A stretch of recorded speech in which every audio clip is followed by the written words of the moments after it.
Check. Check. Okay. All right, we live. We live. We live. Give me 1 second. Give me 1 second, guys. Oh, we finna get to it, man. I'm in my new setup, so the room might be like echoing or whatever. I got a whole new setup that I'm gonna unveil that I built into my spare room in the house. So the room is kind of dead in here, but we gonna figure it out. Y'all hit the like button on the way in, man. Y'all come on in, man. Y'all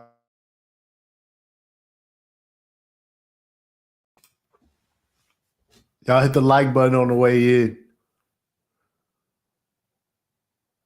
Y'all hit the like button on the way in, man. Yeah, everybody. Uh-oh. Your boy said, I would definitely wait for a pullback. Nautilus said, wrecked tube. Yeah. Get wrecked. Get wrecked. You know what I'm saying? These niggas, man, they done boosted y'all up, man. Got motherfuckers jumping in all-time high. All-time highs. All-time high. Y'all niggas would have bought Bitcoin at the all-time high, man. Listen. I tried to save y'all. I tried to warn y'all, man. Listen, I done took L's. I done got trapped at the top before, man. AZ Tech said, TipTycity with classic for days. Hit the like button on the way in. Absolutely. Yeah, Complex. Hey,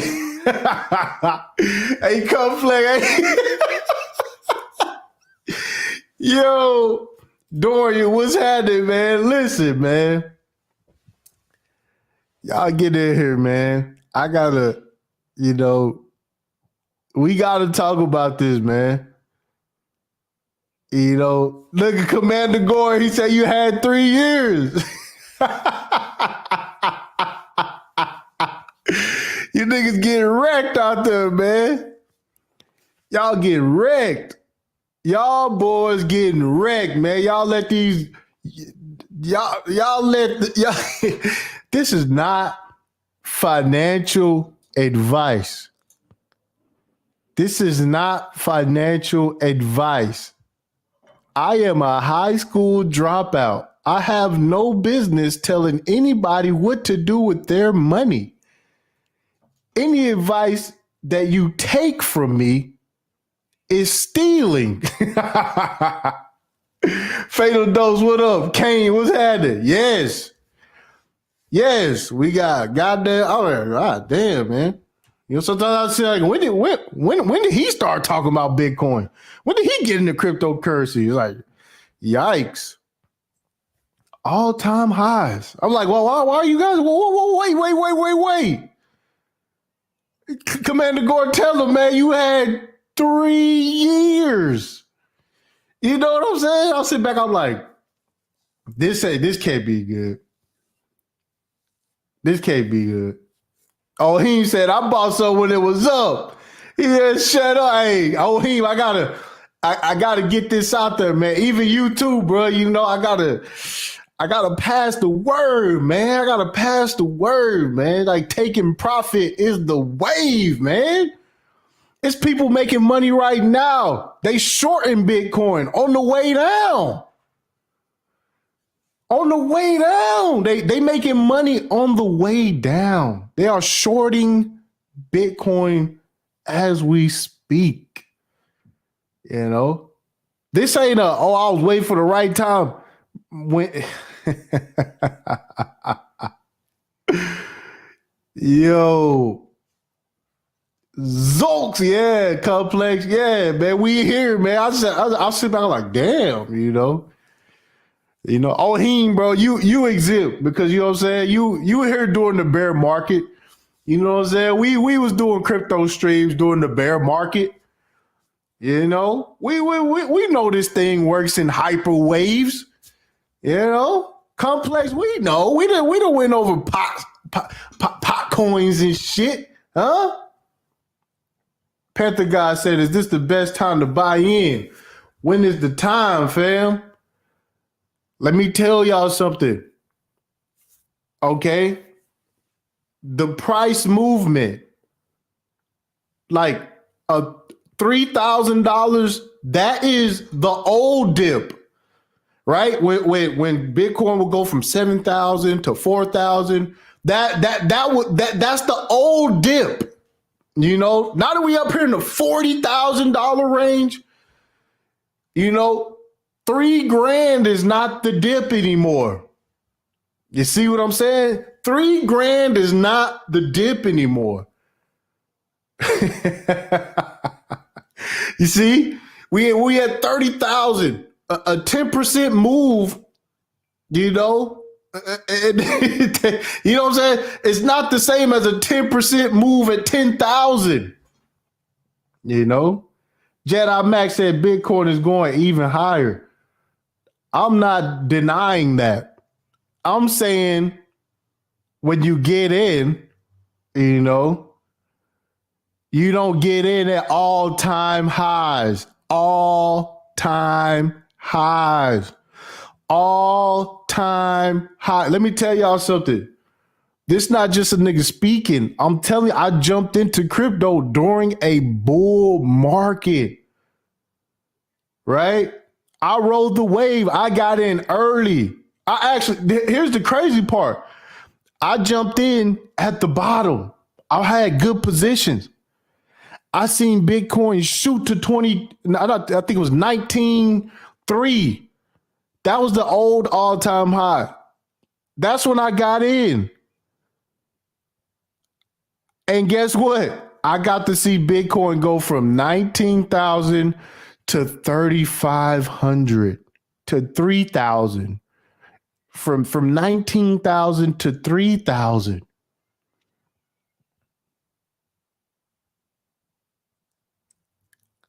I seen that.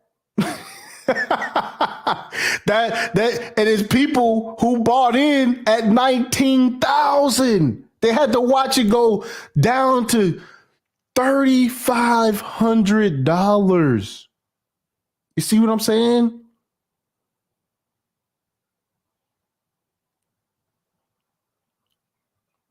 It took 3 years to get back to $19,000.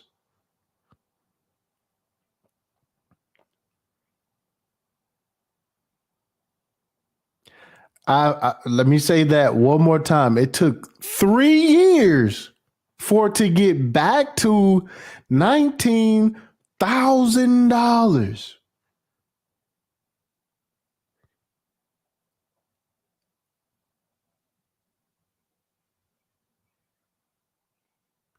We got people who bought in at $40,000.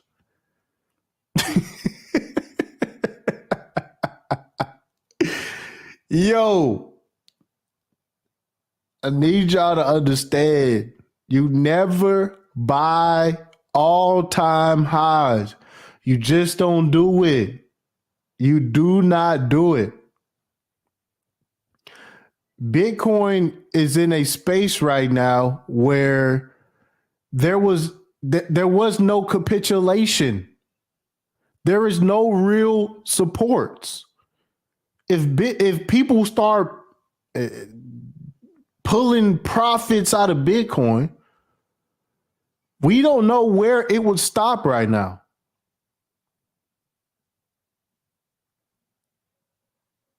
He said, so is the Ferrari reveal coming soon?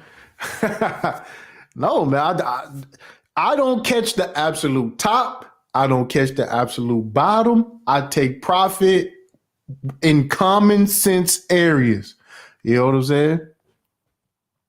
Wealthy said nobody knows what Bitcoin will be. It's pure speculation at this point. I sold when it first hit 34K, got sick when it hit 40, feeling good about the decision now. No, don't feel sick about it not hitting 40, bro. That's the thing. I had to learn that myself. You know, I got you got it. You set your buys and your sells and you leave them there. You leave them there. Said people are so desperate to make fast money, they'll lose everything they have. Listen, this is about a lot of people telling people that the all-time high was a good time to get in.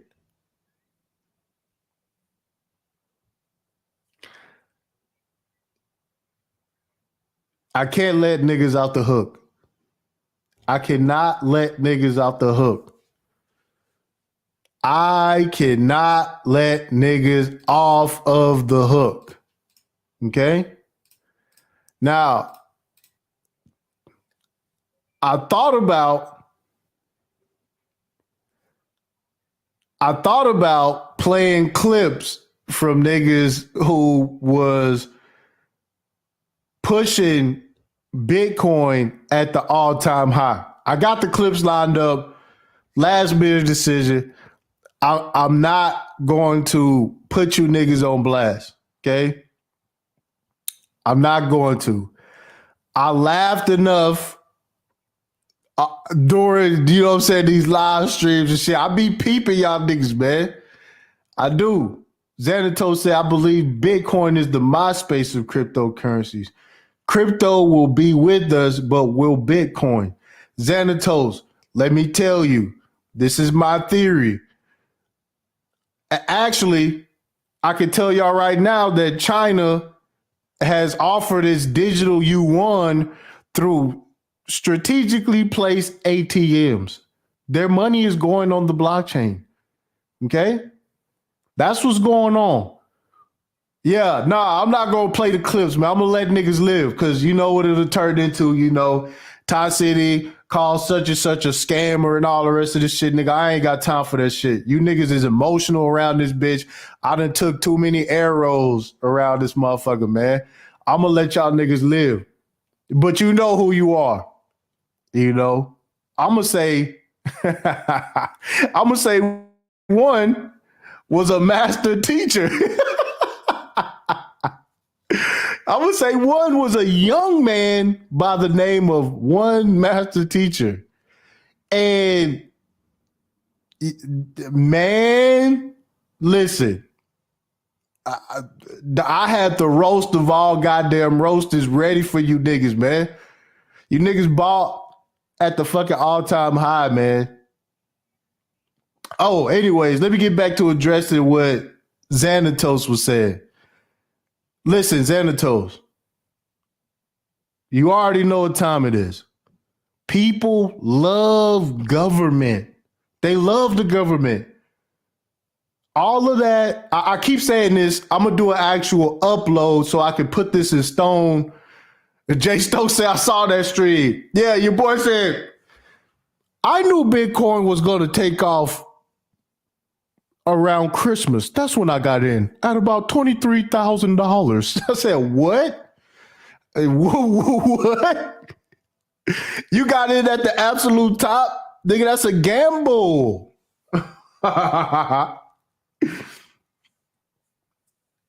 Xanatos said one master teacher wasn't even the biggest crypto rider. He was a Bitcoin denier until recently.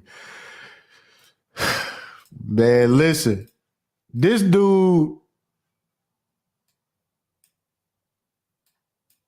Let's see. Let me read some of these. He says, let me see. I ain't going to run the clips, man. I'm not going to run the clips, man, because I pulled them, but then I was like, nah, I'm not going to fucking get these niggas to work, man. These niggas get too emotional. The dude said, he yo, go back and watch the stream. That's all I got to say, man. When that nigga said Ethereum, he said Ethereum gonna do well. I said Ethereum. I said what? Yo, never mind, man. Hey, niggas talking about run the clips. No. I'm not gonna run the clips. Hell no. Fuck no. I'm good on that. But like I said, Corlock said release the bro. I took the L. Nigga, I got all the way into crypto at the perfect time. That shit ran to 20,000. 19,000. And you know what people were saying? Bitcoin is definitely going to 100,000. This is what people were saying when it was 19,000 for the first time. That was all-time highs. This is an opportunity. We're missing out, blah, blah, blah. And to me, right, I got in. I had a good seat. I got in at a good time. And I rode that bitch up to 19,000. And everybody was like, and then it went from 19,000 to like 17.5. And everybody was like, buy the dip. And then I was just like, why y'all buying the dip? I got in before that. Then it went to 15,000. Then I'm like, wait a minute. It's slipping. I'm on the way down. And then it went to 13. I'm like, oh man, what's going on? And then what happened then? They was releasing the Mt. Gox Bitcoin that got hacked in that exchange from years ago. I didn't know none of that. Then that shit went from like 15 to like 10,000 in like 2 weeks. And I'm sitting there like, what in the hell is going on? And I'm sitting there, I'm like, shit, man, this motherfucker going down. And at the same time, right, I'm taking the L.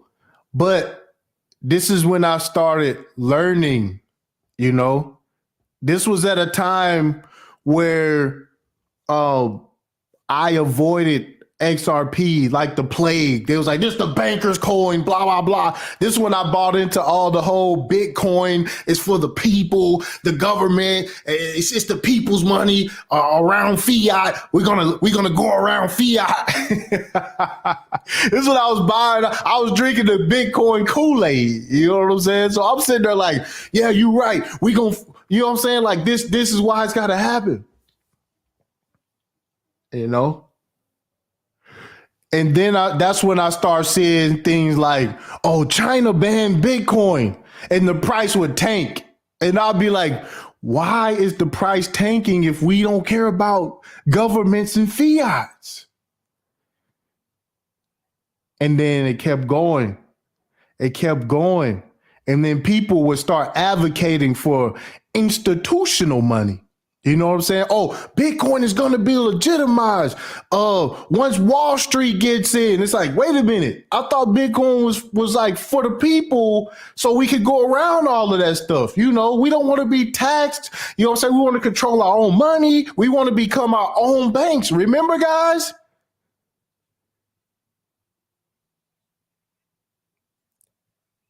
Then Bitcoin got it. Then options tradings had happened. I forgot what it called. What's the Chicago exchange? The Chicago exchange picked up Bitcoin. Now you're able to short Bitcoin with options. And now you see that I'm like, I thought this was not supposed to be like fiat. The traditional markets were welcomed into Bitcoin. So now I'm sitting here like, let me go see what XRP doing. Yeah, the CME. There it is, Anatos. I appreciate that, bro. The CME, the Chicago Mercantile Exchange. They opened up they opened up Bitcoin to options trading. And what happened? While I'm sitting there and I'm like, what does this mean? I believe Bitcoin was at about $12,000. First thing that happened, people opened up shorts. I had no idea what that was. The price tanked, liquidated all these longs. All these long positions got tanked. And I'm sitting there like, what the fuck just happened?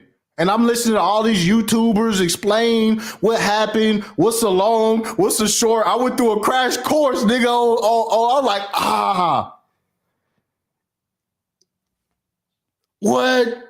Is that real? Like, people are gambling on whether the price is going to go up or down. This some hood shit. And you don't even have to have Bitcoin to do it. And, so I'm sitting here and like, no bullshit. I had to learn all this shit the hard way, bro. And, when people hear me say, don't buy the top, don't buy the all-time high, nigga, it's not coming from a nigga who just thinks he knows some shit, or I had to fucking, nigga, you have no idea, bro. You have no idea. I put good money in early, dog. I put good money in early, That's when I got into XRP, when everybody's like, yo, that's the banker's coin, this, that, and the. I was like, if it's the banker's coin, but y'all fucking with the Chicago Mercantile Exchange. That's the banks. Y'all dealing with, Wall, that's the banks. I might as well just go with the guy. I should just go with the people who are already working with the banks. You know what I'm saying? So that's my investment strategy with cryptocurrency. This is why I'm in polymath. I like heavily regulated things. I am not finna be asked out with you dudes who are running with your privacy coins and all that shit. Because to bring it back to what you said, Xanatos, the government, the Federal Reserve, the central banks, they are going to have their own ledgers. These countries are still going to have their own digital currencies. And on these ledgers, they are not going to have Bitcoin. I am sorry. This is why I'm not extremely long-term Bitcoin. You see what I'm saying? I'm sorry. This is not financial advice. I'm just telling you what I learned along my crypto journey. So let's fast forward. The price of Bitcoin pops. Well, before that, Bitfinex introduces a thing called USD Tether. USD Tether is supposed to be tethered to the USD, the US dollar. USD Tether can just be created out of thin air.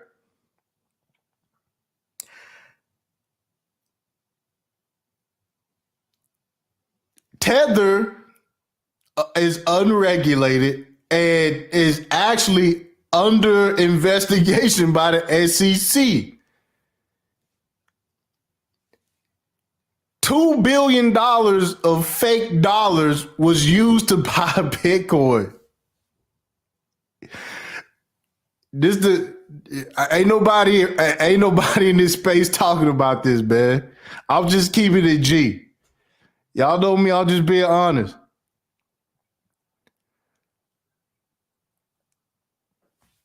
This is like hyperinflation. You see what I'm saying? Hyperinflation. So when I say, hey, don't, take profit, yeah, $1.4 trillion. Trillion. The whole crypto market just crossed over 1 trillion. Now Bitfinex got a damn near 1.5. It's worth 140% more is what they've been sued for, the entire market cap of cryptocurrency.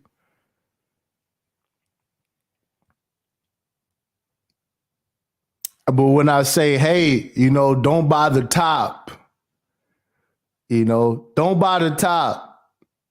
Lionel, what's happening? Yeah, Lionel, what's happening? I got to break this down to people, man. I really do, Lionel. Because it sounds like, old Ty City over here hating or all the rest of this shit. Bro, y'all was over here. We read the articles and shit. I broke down Polymath. Polymath was 2 cents in that stream. I went back to watch it. Polymath was 2 cents. I had bought in before they tokenized $2.2 billion. I believe when we read the article over on the Brain Trust, it was like, what was it? It was like it was under 2 cents. It had actually went up after the news. Gabe Bay says, somebody say articles. Somebody say articles. He said, I'm too broke to buy high. Yeah, me too, Gabe. Trust me, bro. I'd never do that shit again, bro. And I make sure that I take profit along the way. Polymath went from 2 cents to 11 cents. 2 cents to 11 cents. That is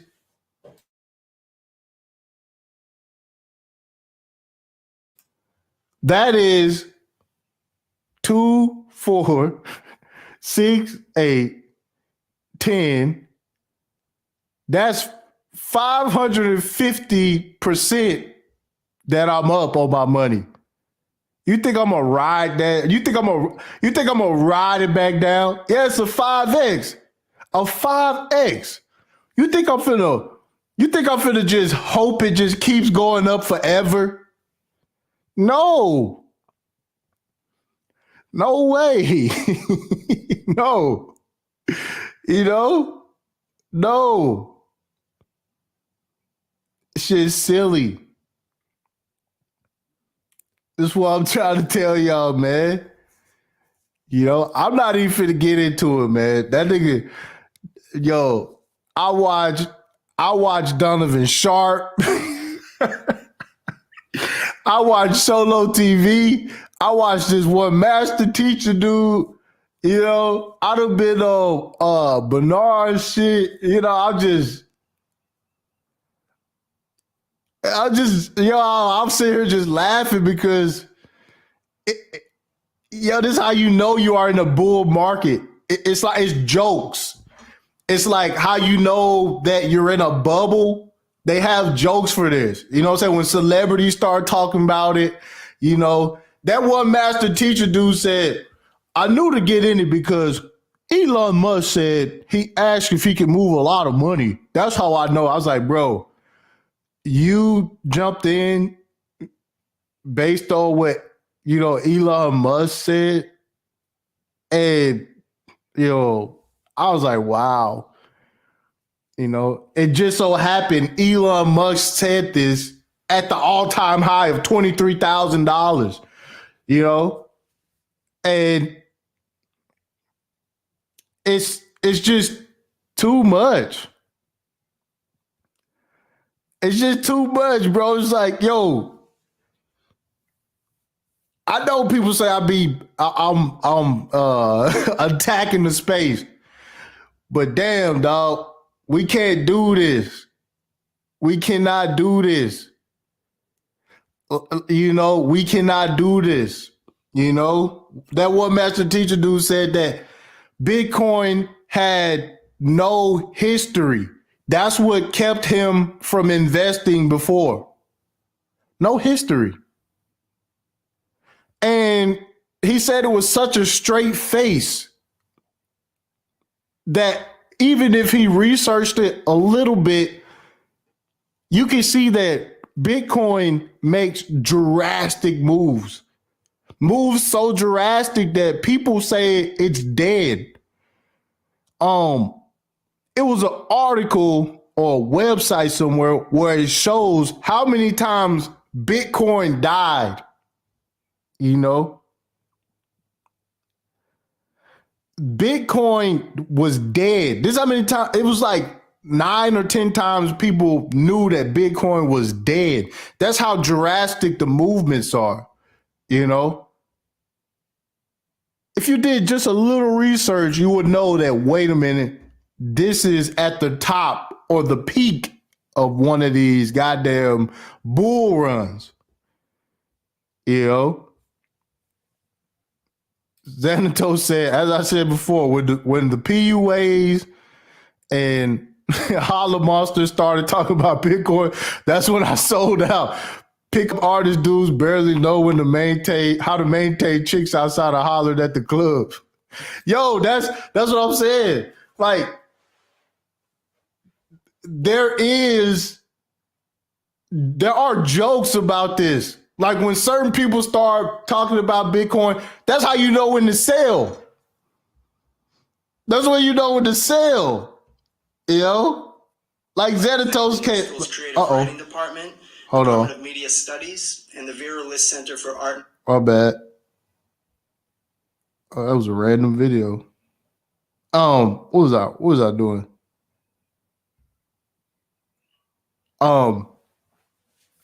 Yeah, when certain people start talking about Bitcoin, you have to get out. You know? I remember when Bitcoin was 19,000 at that, you know what I'm saying? When it first hit 19,000 3 years ago, 50 Cent was talking about Bitcoin. Floyd Mayweather was talking about crypto. And I would see the jokes on Twitter, but I was just, I was just laughing. It was like, oh, we got to get out. We got to get out. You got Floyd Mayweather talking about cryptocurrency. We got to get out. So now it's like when the relationship dudes start talking about cryptocurrency, you got to get out. That's the top. That's the top. Get out. That's the top. And yo,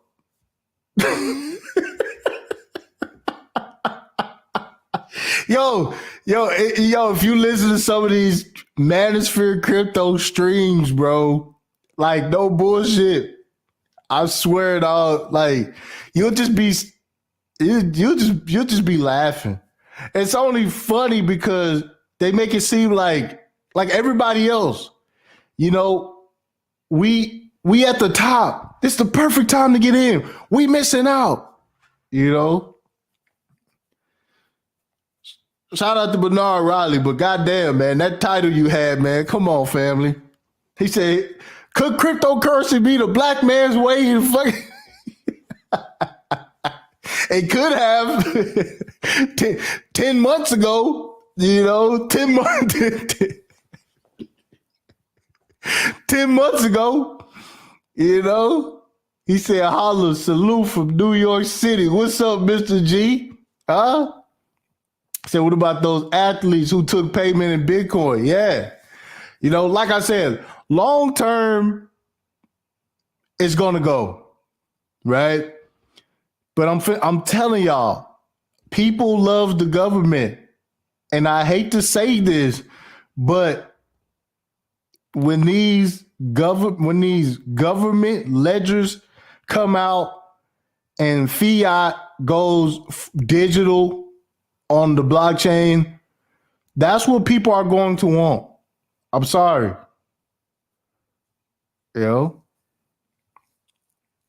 Engineer said when the topic start becoming popular, the money is not worth the effort.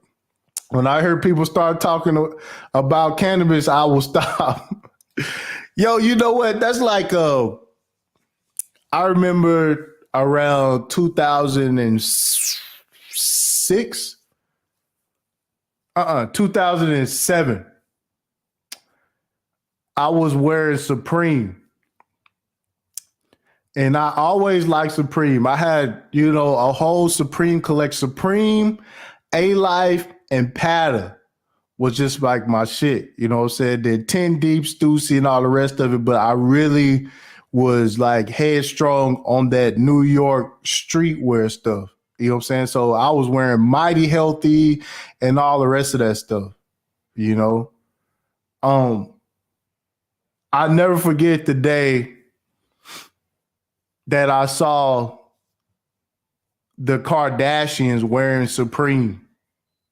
It popped up on my Instagram feed. And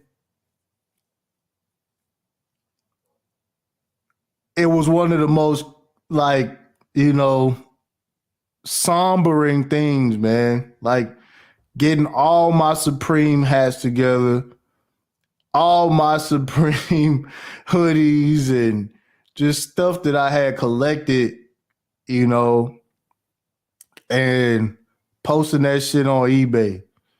It was time for it to go, man.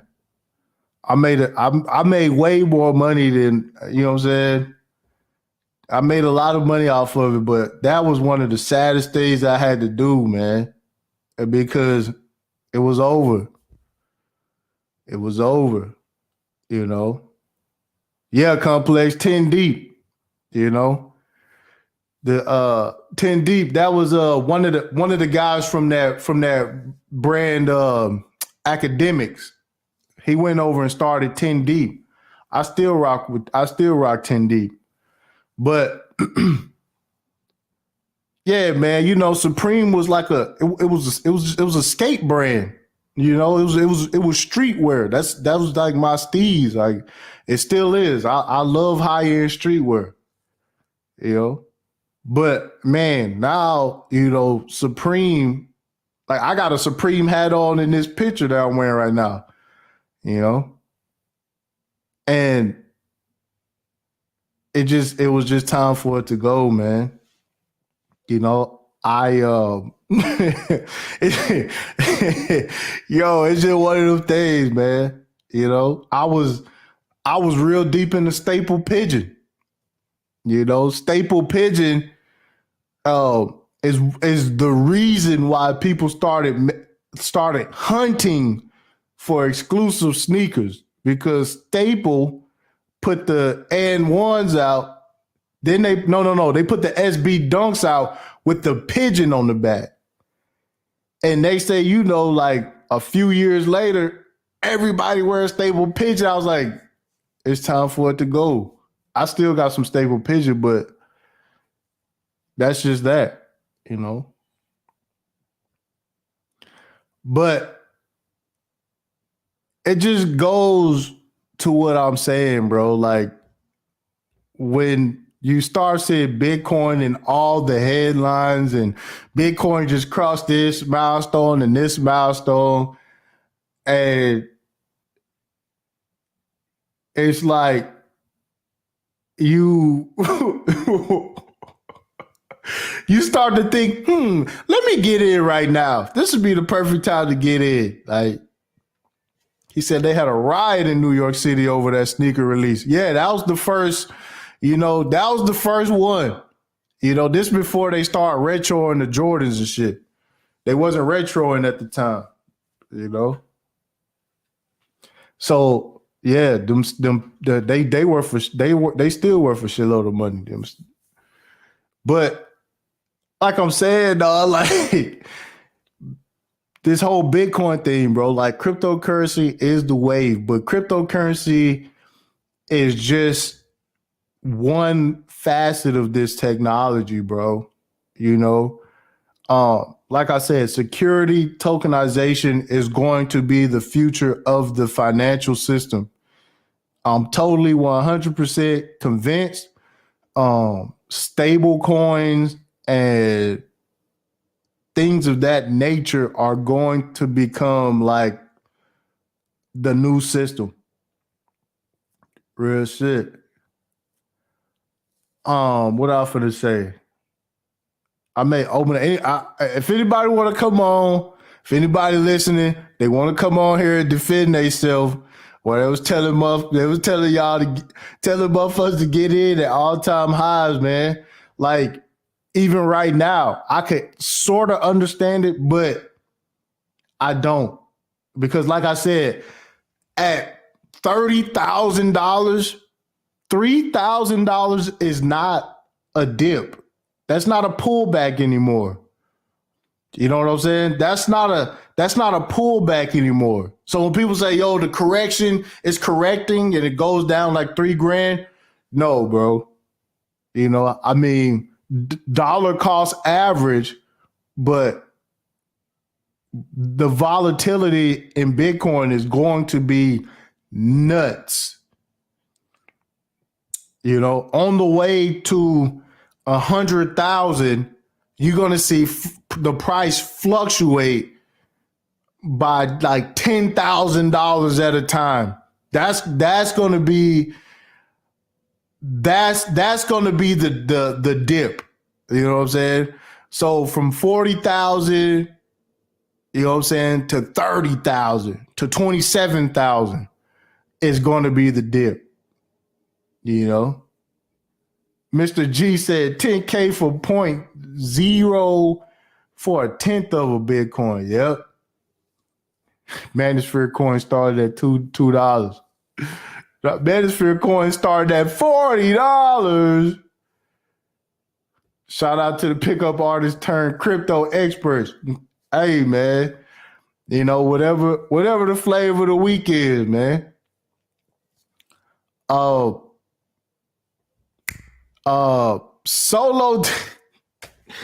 Solo has a crypto course.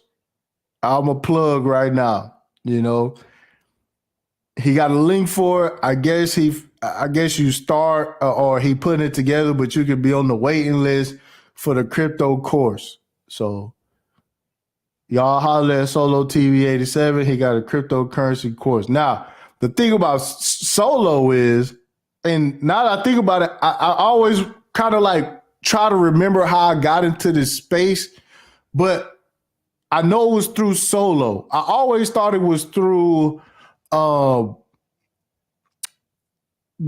Breakfast Club interview or something. But man, now that I think about it, I think I got through to Solo through Ian Bellina, if I'm not mistaken. That dude was a big crypto guy. I used to follow him. So that's how I think I got to Solo. But I always thought that I got through Solo through a Breakfast Club interview shit or something. Yeah, Solo got a crypto course. Y'all holler at Solo for that course. He said the cryptocurrency is too dynamic, no predictable element in Bitcoin. Yeah, absolutely. And see, I ain't even gonna get into it, man. I talked about it last time. Mr. G, I think it was Mr. G. Was it Mr. G? Mr. G, we chopped it up last time.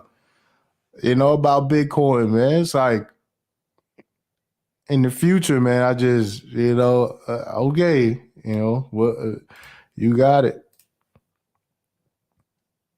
Let me see, hold on. DJ said he said the trucker.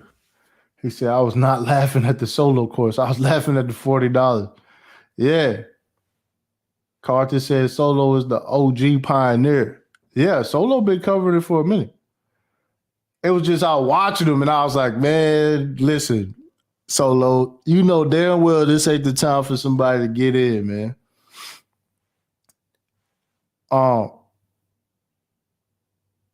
I just dropped the link if anybody want to come up and chop it up. I said everything I had to say, man. I just, you know, I don't want people getting in at all-time highs, man. I suffered through a 3-year-long bull market. Like, I don't want that on my conscience. Bitcoin falling all the way down to like 17,000 and it takes 5 years for it to get back to 40,000, you know? Uh-oh. Complex, what up? Lionel, what up? What's going on? How y'all doing? What's going down? Yo. Wait. Oh, go ahead. What's up? What's going on? Hey, Lionel, what's up, man? What's going on? Am I coming in clearly? Yeah, you good, man. We hear you. Yeah. I mean, what's going on now? You know, it's human psychology. You know, it's understandable that people see something going up so much and they feel like they're missing out. Right. They feel like they're missing out. And right. And they say, well, if I would have put X amount of money, because you at some point you're going to hear it on CNBC, MSNBC, your local news, those magical words. If you had put X amount into into white coin, you will have a Z amount, and people see that And they say, well, especially in this climate, with what's going on in the world, they say, well, I could have had X amount of money or Z amount of money. But that's human psychology. That's human greed. That's the FOMO coming in. And So let me share this with y'all, right? So they got this big music event down in Austin, right? And they South by have Southwest. South by Southwest, and they have tech, then they have music, and then they have film. Doing music, I went a week early, and they had tech. This was around 2009, right? These people were giving you Bitcoin to use at different like events, and they had it on I forgot the name of it, but they will give you Bitcoin, and you will go in there. You will have like 5 Bitcoins or whatever, and they would be accepting Bitcoin and shit. They was trying to spread this shit around. Max Kaiser and them used to talk about it. that's my guy. Yeah, when you sign up for their newsletter, they'll send you a Bitcoin on a paper wallet and shit. Like, I was all the way into this shit, and I had heard about it. Bro. We talking about $10 Bitcoin type shit. You know what I'm saying? And it was crashing down to $3 sometimes back then. And I still ain't get in, bro. So I guess what I got in. I was like, damn, Bitcoin 5,000 now? Time to get in, right? Shit, man. Time to get in. And I got in at a good time. I didn't know it. It was the top. I ain't gonna lie. But then it went to a new top. 19,000. I rode that bitch all the way down, bro. I didn't take profit or nothing, though. I would say I learned how to get in and out quick. I had to re-up. yeah. I don't know if you caught the live stream I sent you earlier, Ty. Lionel, the one I sent you earlier this week, did you catch it? Oh yeah. XRP and Ripple. Yeah. Okay. How much of that did you catch? I caught maybe 15 minutes of it. 15 minutes of it. Okay. He was the brother in that live stream was actually so he was playing a conference, right? And they were breaking down some of their analysis of what they think is going on right now with everything, right? And what I kind of thought for a long time was actually kind of echoed by the dude that was hosting the live stream based on the conference that he was playing and then responding to. And that is that this largely for the last 10 years or so, because you got to understand, like when we talk about cryptocurrencies, like we got to look at Bitcoin and Mt. Gox at about 2008, 2007, 8, 9, 10, right? I had some friends do like some nerd homies that used to do like World of Warcraft and shit. And so on Mt. Gox, you used to be able to like buy like weapons and whatever, like spells and all that kind of shit. And you basically you exchange the money for Bitcoin, and then you exchange it on there on Mt. Gox. Okay, that's the hack that took place in 2012. But you know, the thought here is that this has largely just been a global use case test, right? To better understand how to create protocols for a digital currency infrastructure. Okay, so that's also something to consider, because you prior to a full-on digital currency, when have you ever had one? Right. And so for those that don't know, there's a documentary on Netflix that talks about the early days of Bitcoin. And Mt. Gox used to be an online gaming place. Mt. Gox actually stands for Magic the Gathering Online. And what happened? That's what it was. Yeah, Magic the Gathering. Yeah, right. Magic the Gathering Online. And what happened was someone bought the website from the guy who was owns it, and they turned into a Bitcoin crypto exchange, but they kept Mt. Gox. And 2012, 2013 came around, and the guy that it was two people, Jet McCaleb, which he now runs Stellar, and I forgot the guy. His I see his face. He's still in Japan, but everything was running on one computer, but it was being hacked by hackers, and they were draining Bitcoin from the wallets, the hot wallets Yep. that the exchange were connected to, and then people came out. They finally admitted that the exchange was hacked.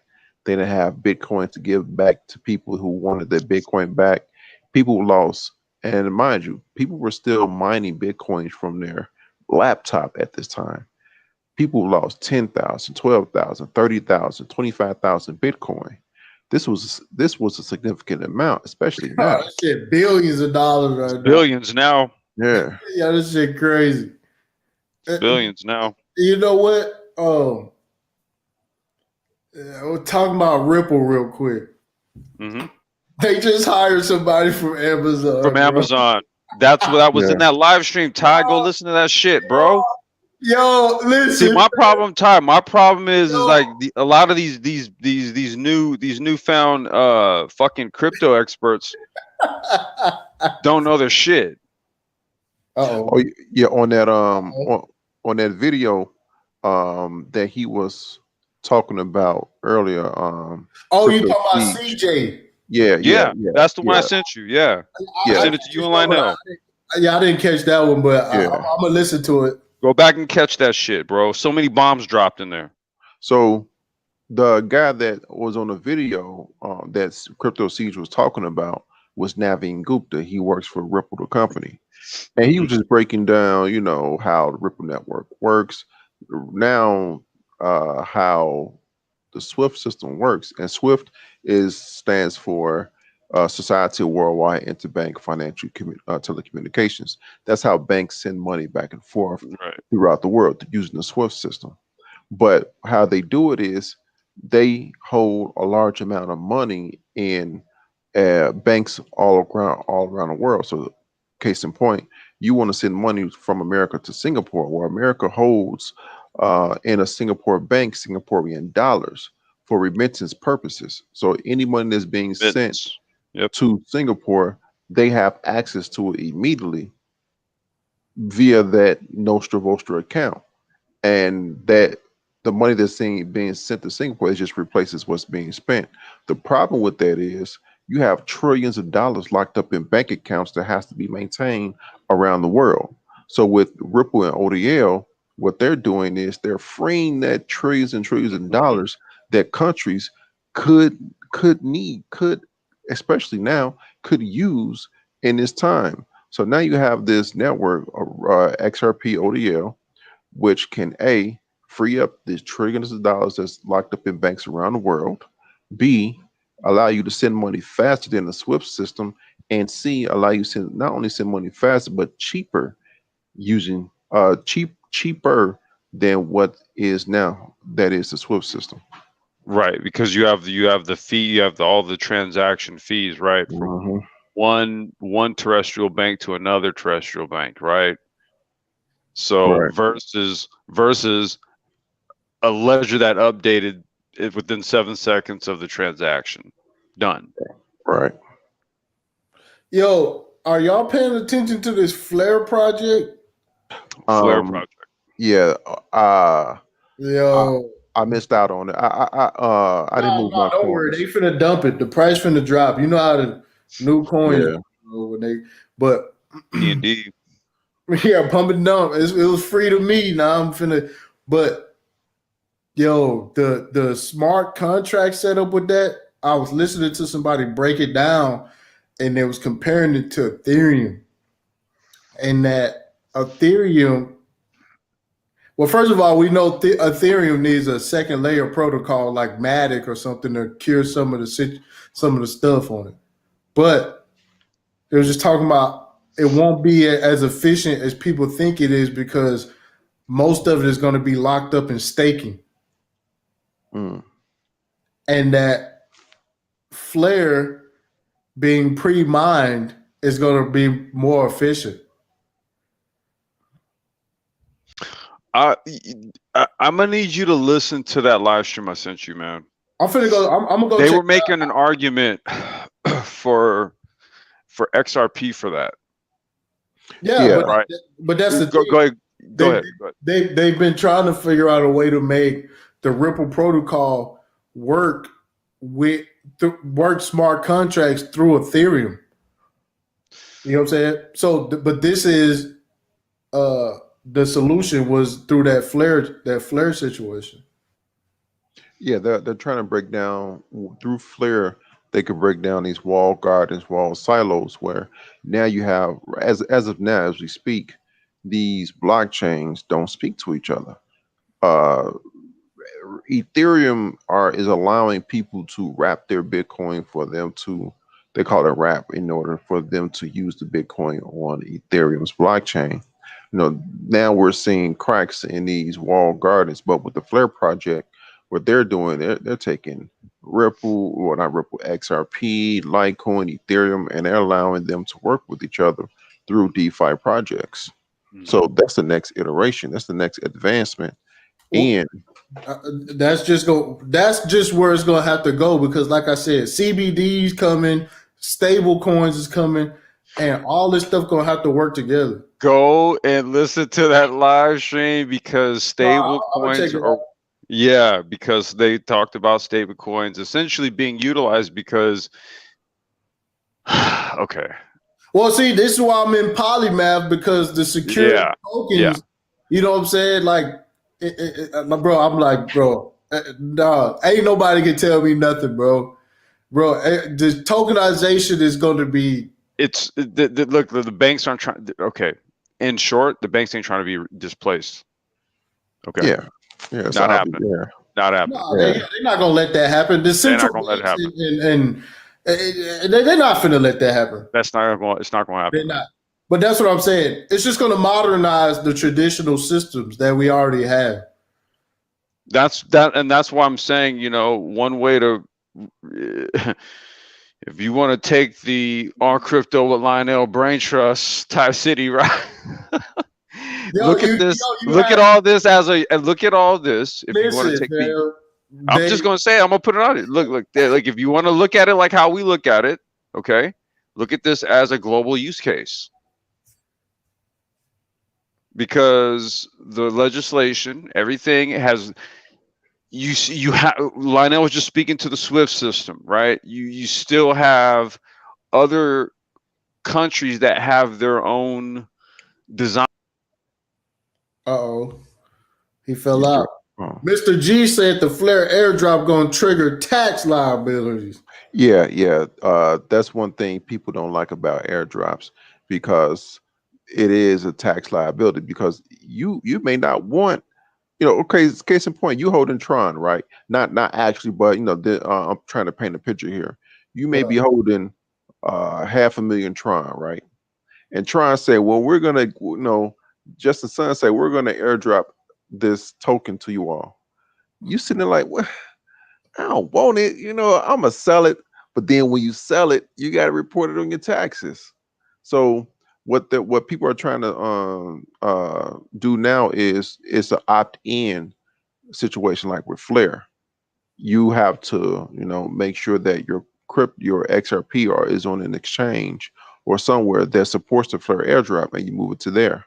So it's an opt-in situation. So even if you don't want the Flare tokens, you can I'm not going to participate, and you can just keep it moving.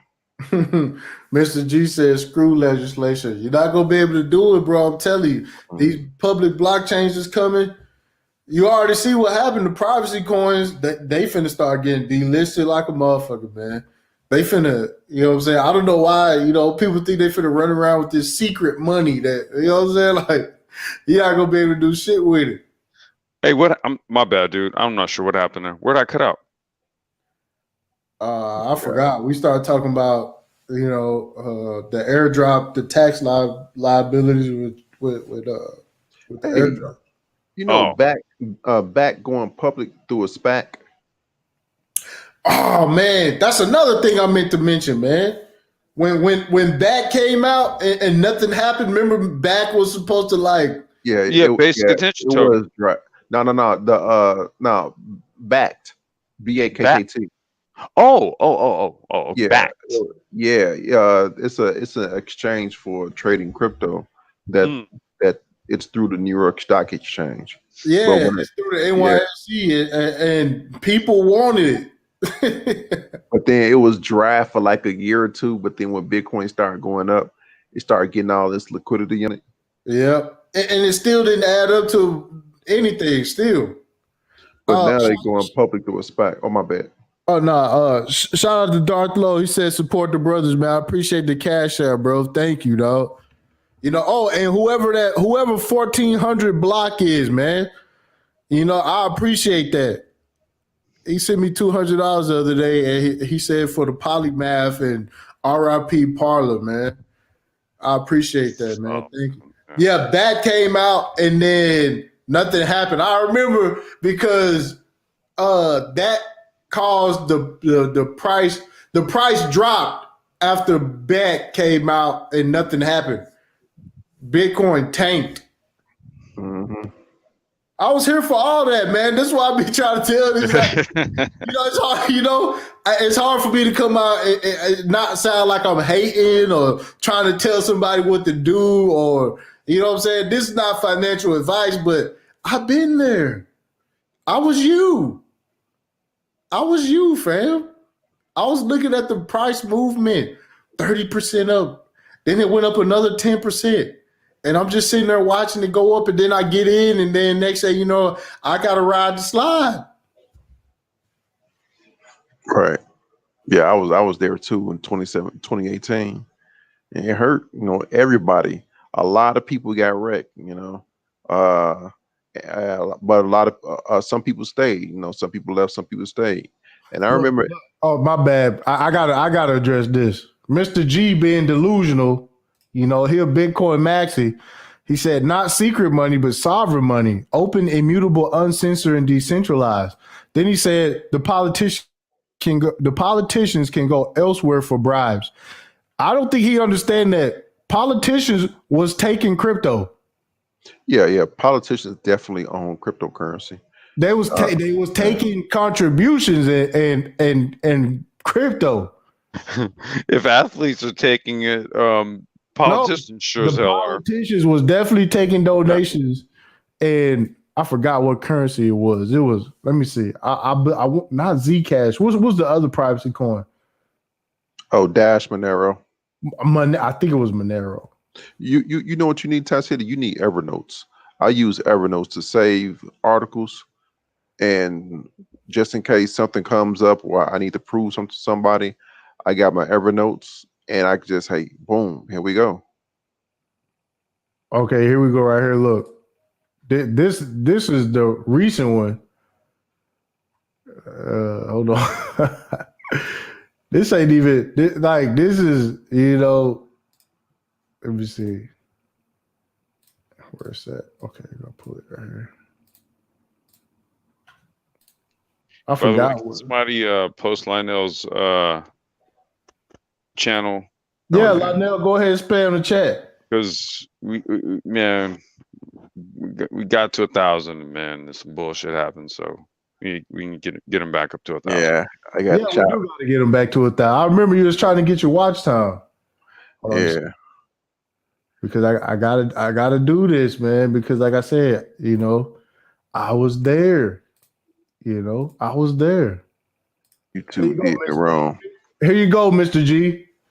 Ukrainian politician discloses owning $24 million in privacy coin Monero. Now this was Oh boy, the December 10th. You think they finna have this shit going on a public ledger? Here is a privacy coin that here's a privacy coin that nobody can get into or trace his history over in Lionel's wallet.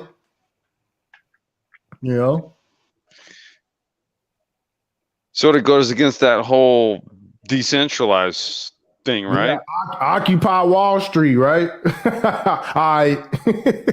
You got it, bro. You know?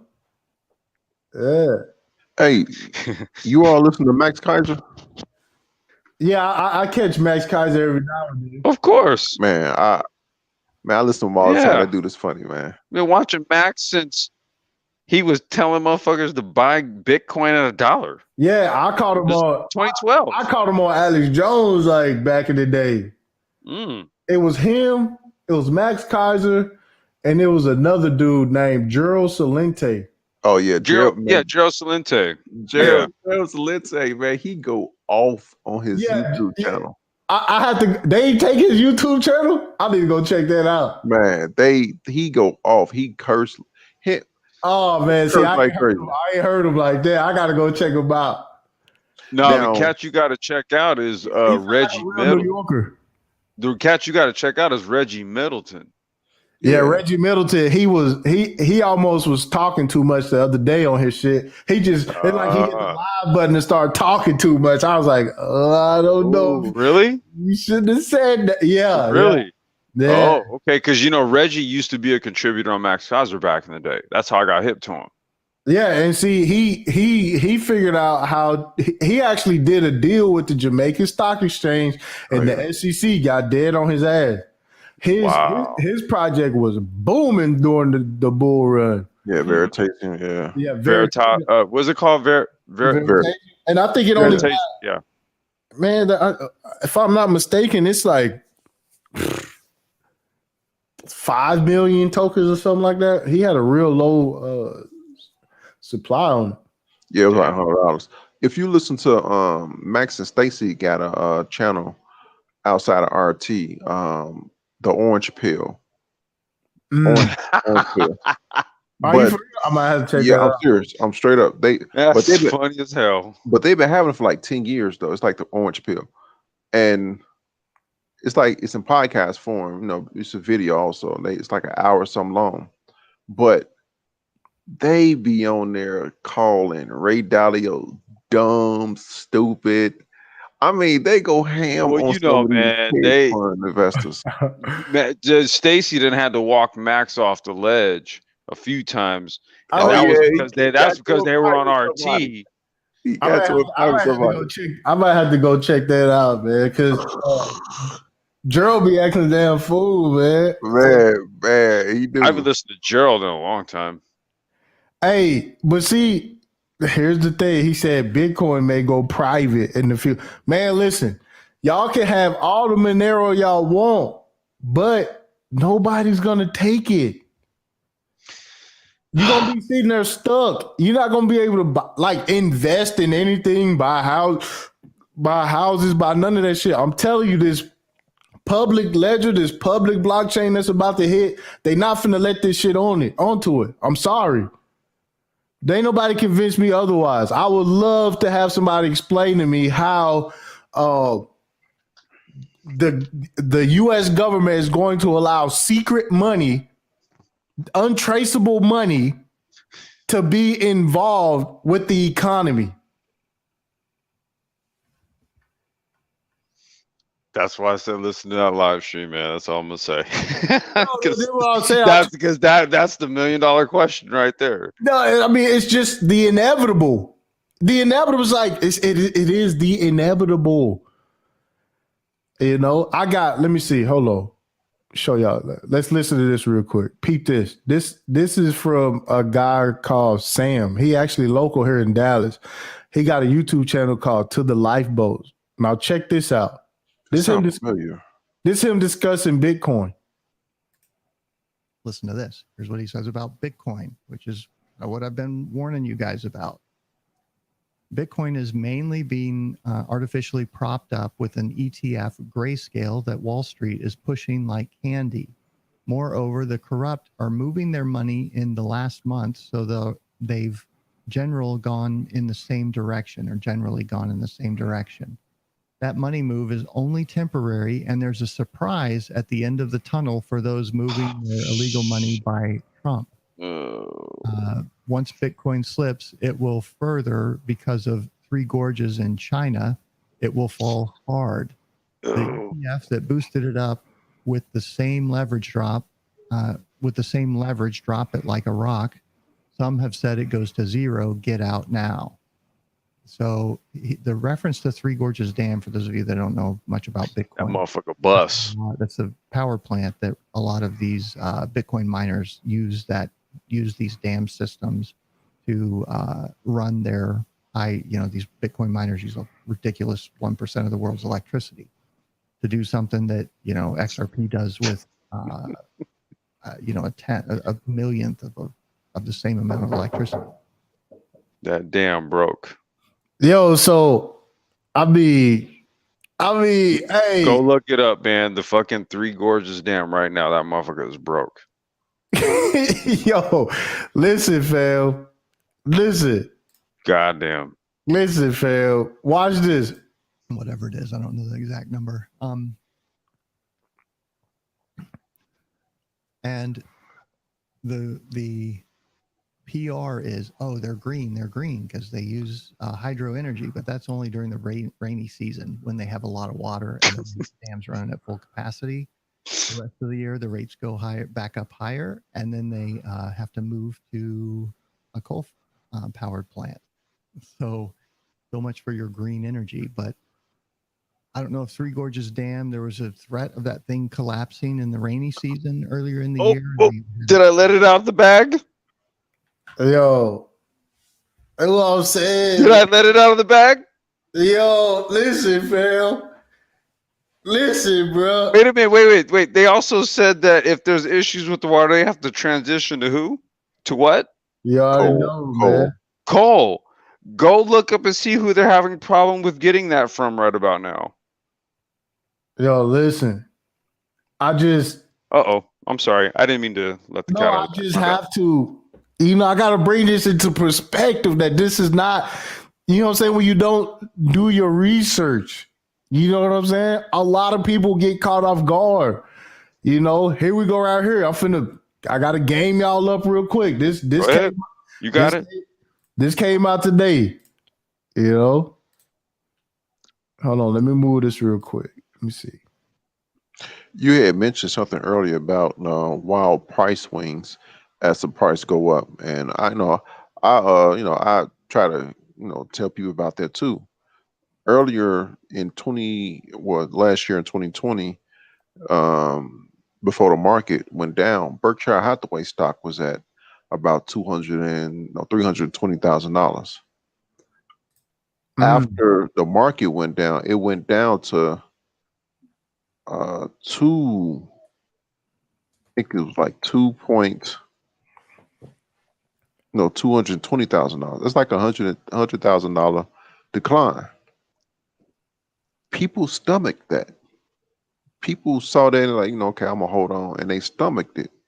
So as the price of Bitcoin, let's say price of Bitcoin goes up to these price predictions people talk about, you're gonna see wild price swings, man. Yeah, that's what I was saying. Like 3,000 is not the dip anymore. That's not the dip, man. That's not the dip no more. Like from 40,000 to 37,000 is not a dip no more, dog. Like you wake up in the morning, it done gain that shit back.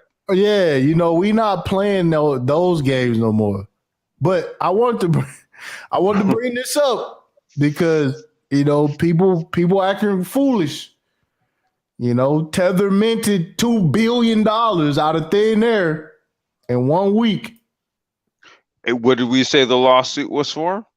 1.4 with a T? $1.4 trillion lawsuit coming down on Bitfinex about Tether. See, this was from today. In 1 week. In 1 week. $2 billion. Now that we talking about 1 week, we're not talking about all the other Tether that's been put into the market over the last 3-4 years or whatever, however long they've been doing it. 1 week, they put $2 billion. Like,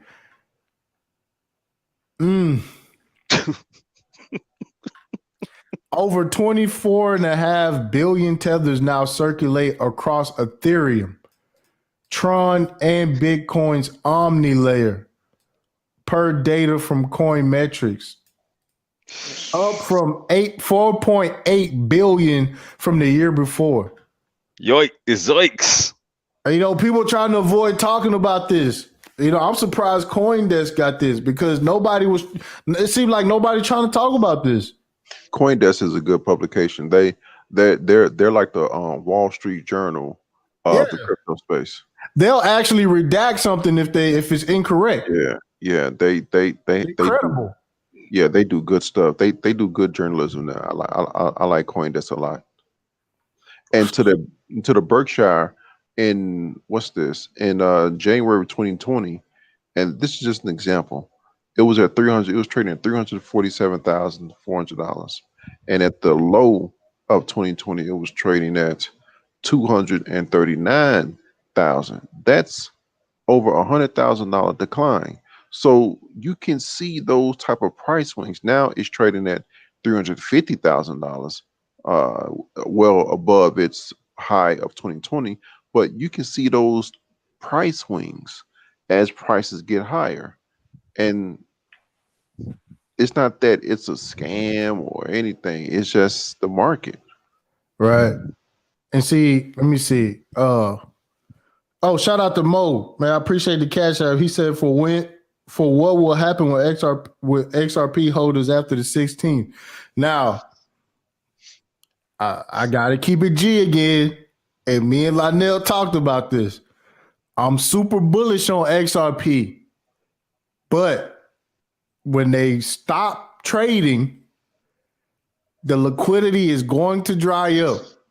Oh, God damn it. They talked about this in the live stream, and you know what that means. I mean, it is what it is. I got money on the sideline, but a lot of people do. I think a lot of people do. Yeah. And see, is a reason if you cannot buy this shit. I'm not even finna tell y'all. Lionel's price point. I'm not even gonna say, but listen. If it goes to what Lionel says it's gonna go to, man. Listen here. Yeah, I rather not say that because only because I've been doing technical analysis for a year now, since February of last year, and I don't want to say because the what I speak about, people start to trust what I say, you know, and I make it my point not to throw price predictions out there. I come with more of a logical standpoint, kind of like on the Washington Post, Wall Street Journal. So I give you the information, and with my technical analysis on my chart, I've been looking at. I'm like, okay, it's in the cipher pattern. It could possibly go down here, and that's all I'll say on that. That's all you gotta say, man. Don't because because see, say too much. Channel already got taken down. Ken got hit with the same circumstance, bro. After that lawsuit, Ken is now up. It's up something crazy. I want to say like 5,000% or something like that. I almost want. Ken went through the same thing. Hold up. Uh-oh. Mr. G said, I never bought into that. He said XRP losers. Damn, man. You know what? It's hard. It's harsh out here, man. EOS was sued by the also. Hey, hold on. Hey, Ty, I'm gonna drop the link on that live stream, okay? All right. EOS had an ICO that netted them $4 billion. $4 billion. I think they paid $13 million or something like that in fees. Cost of doing business. Yeah, like SEC, they just wanted they cut, man. They like, man, cost of doing business. That's all it is.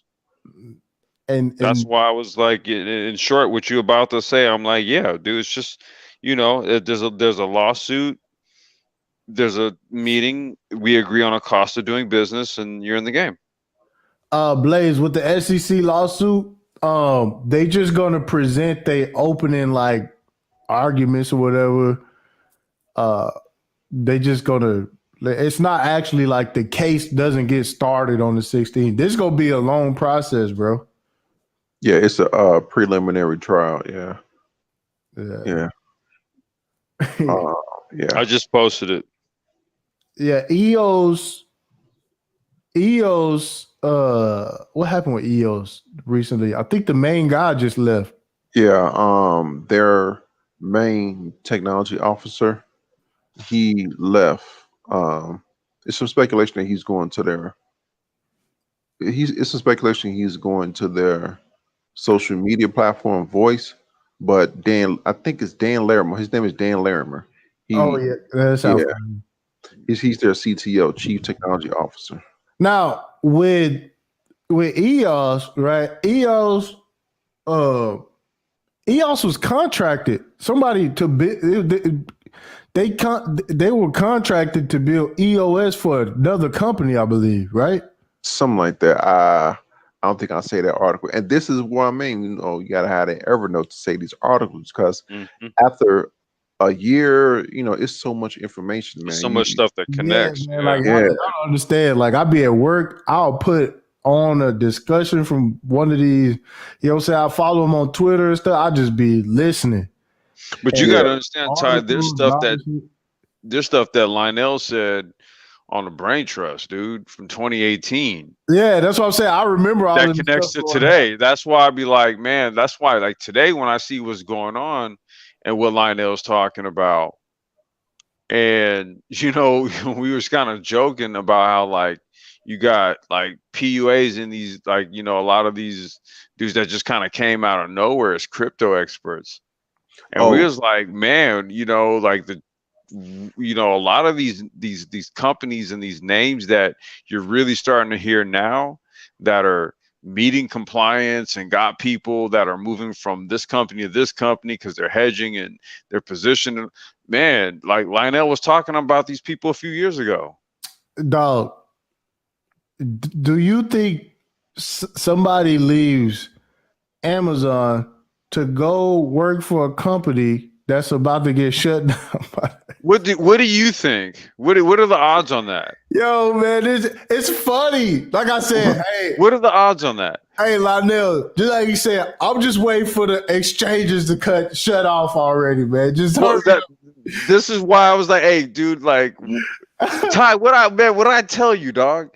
Like, look, hurry up, man. Let's paint the picture real quick. Why would someone from Amazon go to that company right there? Bruh. Take a wild guess. The SEC was running a validator node on the take a wild guess, bruh. Yo, Bank of America is a RippleNet partner. Do you think they are too dumb to understand what a security is? Like the whole company. No, look. Amazon, Bank of America, you know, the SEC running test nodes and shit like that. Look, pay that no mind. It was like a joke or something, bro. Pay that no mind. Pay that no mind. Never mind us. Ripple being part of the faster payment task force with the government. You think? Wait. Didn't MoneyGram get involved in that somewhere back in like late 2018, 2019 somewhere? Absolutely. Don't pay any attention to that though. And to another way you put things two and two together, with Facebook just recently renamed their Libra to Diem. But when did they? Yeah, Diem, DIEM. You know, a rebranding. Like Carpe Diem. The rebranding to have people forget about the negative connotation of Libra, Facebook Libra. They renamed it to Diem. But when it first came out, you know, all the companies that was a part of the Libra Association. It was like 30 some companies. One of those companies was PayPal, and then I think the House Representatives put pressure on some companies. It was like PayPal and MasterCard. Oh, it's going through now. I need to load the boat with this DM, whatever it is. I need it. Yeah, and they put pressure on these companies, like, you know, if you keep with them, we're gonna, you know, force them to lead a company through, you know, whichever means. But shortly after that, PayPal, a year or so after that, PayPal did what they did, allow people to purchase Bitcoin on their platform. So They you just have, announced that like a month ago. yeah, you Yo, got, MoneyGram denied involvement with Ripple, bro. yeah, I think they were saying that, yeah, I think they were saying a portion or a portion of the remittances that they were sending to Mexico and other places were used on the ODL network, Ripple, XRP's ODL network. Yo, this is too funny, man. Hey, but shout out to all the PUAs, because you can go to their channels and get all this information. Yo, like I said, Lionel, you need to get on the phone and tell them, hey, man, just shut the exchanges down already. But there's some exchanges that say they're not going to shut down. Uphold said Oh, they no, not. BitTrue definitely not. Yeah, That's what I'm gonna do all my movements with. I like I said, I got out. I got in at 17. I cashed out some when it hit around 80 some cent. I already know. I was like, bro, you got to be absolutely out of your fucking mind not to take profit from a 25 cent, 80, 90 cent run, dog. Like, yo, what do you think about Coinbase going public? I don't know, because like I would like to have some of it, but I'm not like using Coinbase like that. I'm more looking. I'm waiting for Ripple to go public. That's what I'm buying. Yeah, I would get some of that too. Yeah, I mean, come on, man. SBI Global, this shit right here, man. Come on, like damn, man. Come on, man. It's almost like a joke. It's like, is this? Are they serious? Yeah, I would purchase some Ripple stock if they went public. But you know what? I think more and more of these crypto companies go public, they're going to be the new unicorns. And the definition of a unicorn is a company that's valued at $1 billion. Mm. There's going to be a lot more unicorns coming out in the cryptocurrency world. Well, Coinbase is definitely worth a billion. Yeah, they worth a couple billion. Yeah. Yeah, they getting to it. Them fees ain't no joke. Oh man, And they cooperating with the IRS. But you know what? I always tell people, do your crypto taxes. I tell people go to tokentax.co. It's pretty easy to use. Ain't nobody doing that. I know. I know. Yeah, just Man, if you're listening to Lionel, then that's what you need to be doing right there, man. Lionel, you already know what time it is, man. Once the decentralized exchanges come, bro, that's when all hell gonna break loose. Yeah, I tell people, you if you're gonna do your taxes, that's a good place to go to. It's pretty easy, pretty smooth. But people may not listen. You can't say I didn't tell you. I didn't try to tell you. Boy, Mr. G, Mr. G, he on XRP ass, man. What XRP did to you, man? What Ripple did to you, Mr. G? I heard when people come to the space that they hear XRP is a bank's just coin was made by the banks, but that's not true. That's just a common fable. That's just a common lie that's being perpetrated throughout the space. David Schwartz, which is Ripple's CTO, he came over from the early Bitcoin, some of the early Bitcoin team members that was working on Bitcoin's blockchain. He came over to Ripple. A lot of people came over to Ripple and other top tier crypto companies from Bitcoin.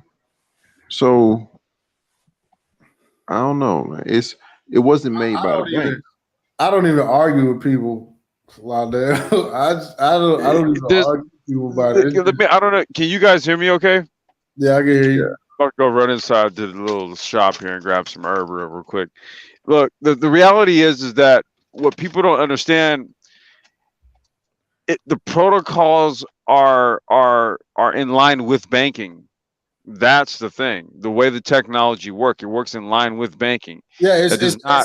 it's a digital asset. It's not really like a digital currency. Yeah, it's like it's not that. It has Yeah, they're understanding it wrong. Yeah, I was listening to another live stream where they was talking about, you know, they were saying something about gold and all the uses of gold, and it's money, but you can actually use it for this and that. And I was just thinking, like, I was like, man, these people, they stuck on Bitcoin. They don't understand everything else is, you know what I'm saying, smart contracts and all kinds of other shit is going on in the space. You know. So a question for you. Let's say you know, you make money through crypto and you cash out. Let's say Bitcoin goes to these $100,000 plus price prediction that these analysts are saying it'll go to. And when Bitcoin goes up, you know the market goes up. Vice versa, Bitcoin goes down, the market goes down.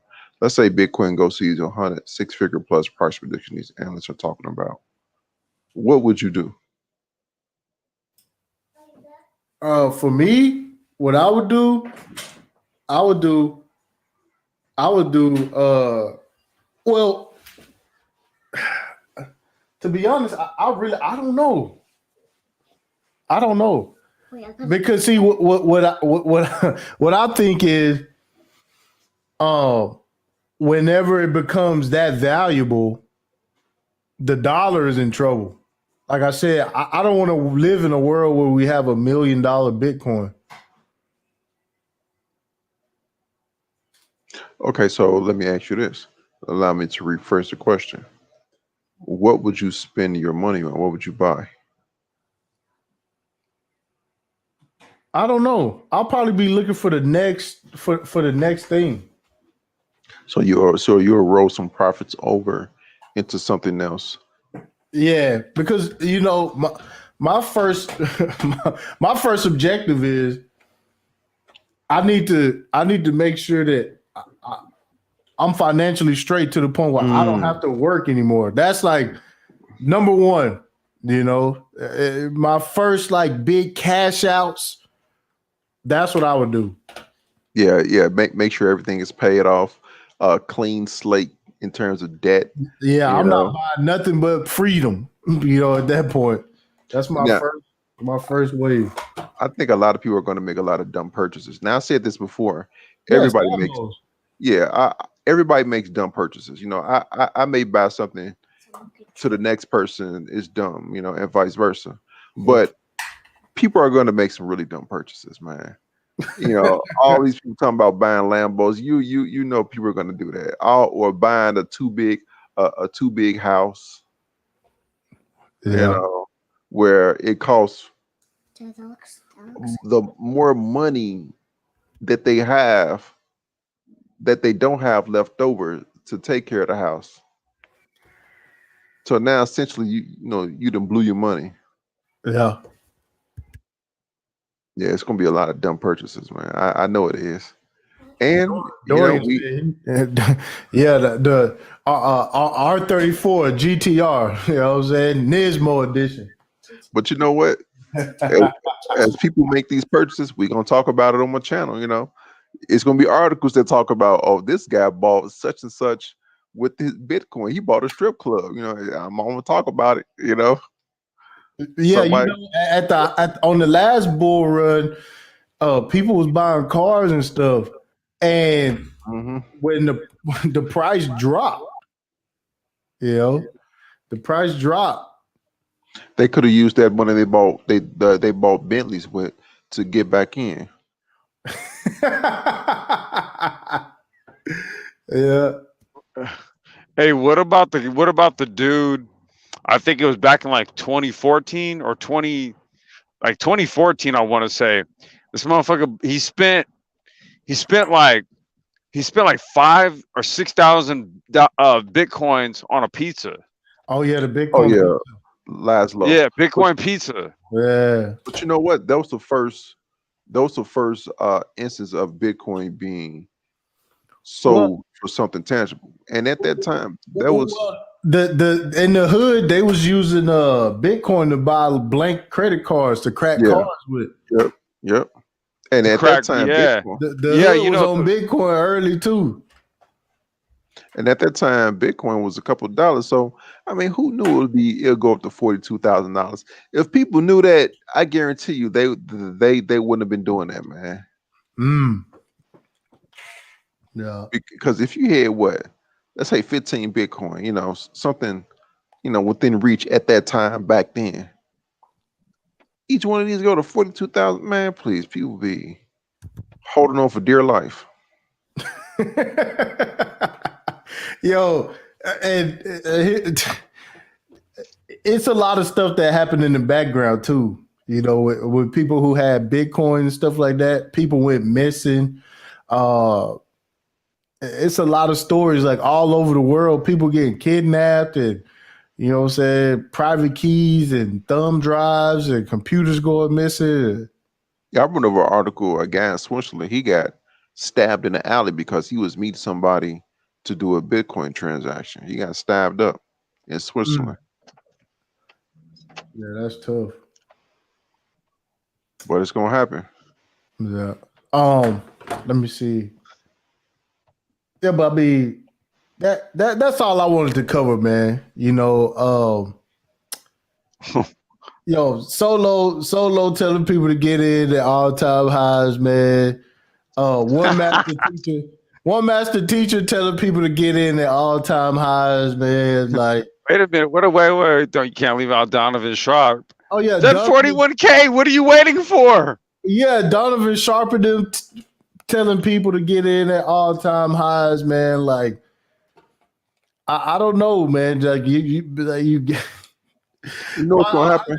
Let me play this real quick. Y'all wasn't listening to the brain trust. Let me play this real quick. An exchange is always good. Buying from an exchange is always good. Yeah. Right on. TipTycity in the building. What's going on? What's up with it? What up, man? What you got on this? What you got on this? I got a little bit different strategy than my brother Oheen, man. Go ahead and lay it out. See, you Negroes wasn't listening months ago. Man, I knew he was gonna come on here with that. Now you got to buy the top. You see what I'm saying? But you know what's gonna happen? I pulled out my original investments already. I already took profit already. Whatever happens, it happens. I don't care. It's not mine. You know what I'm saying? I have no risk. Right? You know what I'm saying? But you know what's gonna happen? Price corrects, people get out, and then price go back up, and then people will tend to still buy at the all-time high of whatever price that will be. So when people say, they hold it for the long term, that's what I'm saying. That's why I say, well, it doesn't matter where price is going to go. If you're holding for the long term, you should be able to deal with those price corrections. You deal with the price. See, we can, like, I agree with you. I agree with that, Lionel. But when you at all-time highs, the bear market is around the corner. The last bear market took 3 years. You see what I'm saying? I understand what you're saying. You're like you playing. Belief in Bitcoin doesn't make it go up. No. So when people, I'm gonna start asking people, are you trying to be a trader or an investor? Because it's a difference. It's literally a difference. If you're trying to be a trader, that's a whole nother animal. I do not recommend trading. Don't do it. I don't recommend trading. Yeah. Especially don't trade crypto. Yeah. Invest in projects that you believe in and hodl. Because it takes time to learn that. It takes time to learn the strategies. It takes time, and people are not. Well, I won't say everybody, but some people may not want to participate in their own education in learning trading. So when you trying to trade, like I'm gonna be a trader. If he can do it, I can do it. Well, you don't know what that person knows. That person. I remember when I thought I was gonna be an awesome trader, right? Mm. For me, I only pull obvious moves, right? So if I see if whatever I'm in goes up 5x, that's a no-brainer, bro. I mean, you know what I'm saying? Like, it don't take a rocket scientist to understand you need to remove your original investment, right? But if I'm if you get it, if you jumping in and out, I remember I tried to do that, bro. The fees tore my ass up, Yeah. bro. Yeah. I thought I was straight winning. I was like, oh, this makes sense, bro. The fees roasted me. Yeah, the fees can't get you. That's why people should trade with a big enough account to swallow up them fees. Oh, hold on. Let me catch that. It's super chat. Darth Low says, so if I still profit over 10 G's to sell Bitcoin, should I sell now? Man, It depends on the person. Huh? I think it depends on the person and what your objectives are. Well, that's what I'm saying. If you in profit, you put 50 in, you know what I'm saying? You ain't finna jump over 10. You know? Just like people who bought Bitcoin at $3,000. It's going down, but they're still in profit. So, and some people, they probably sold.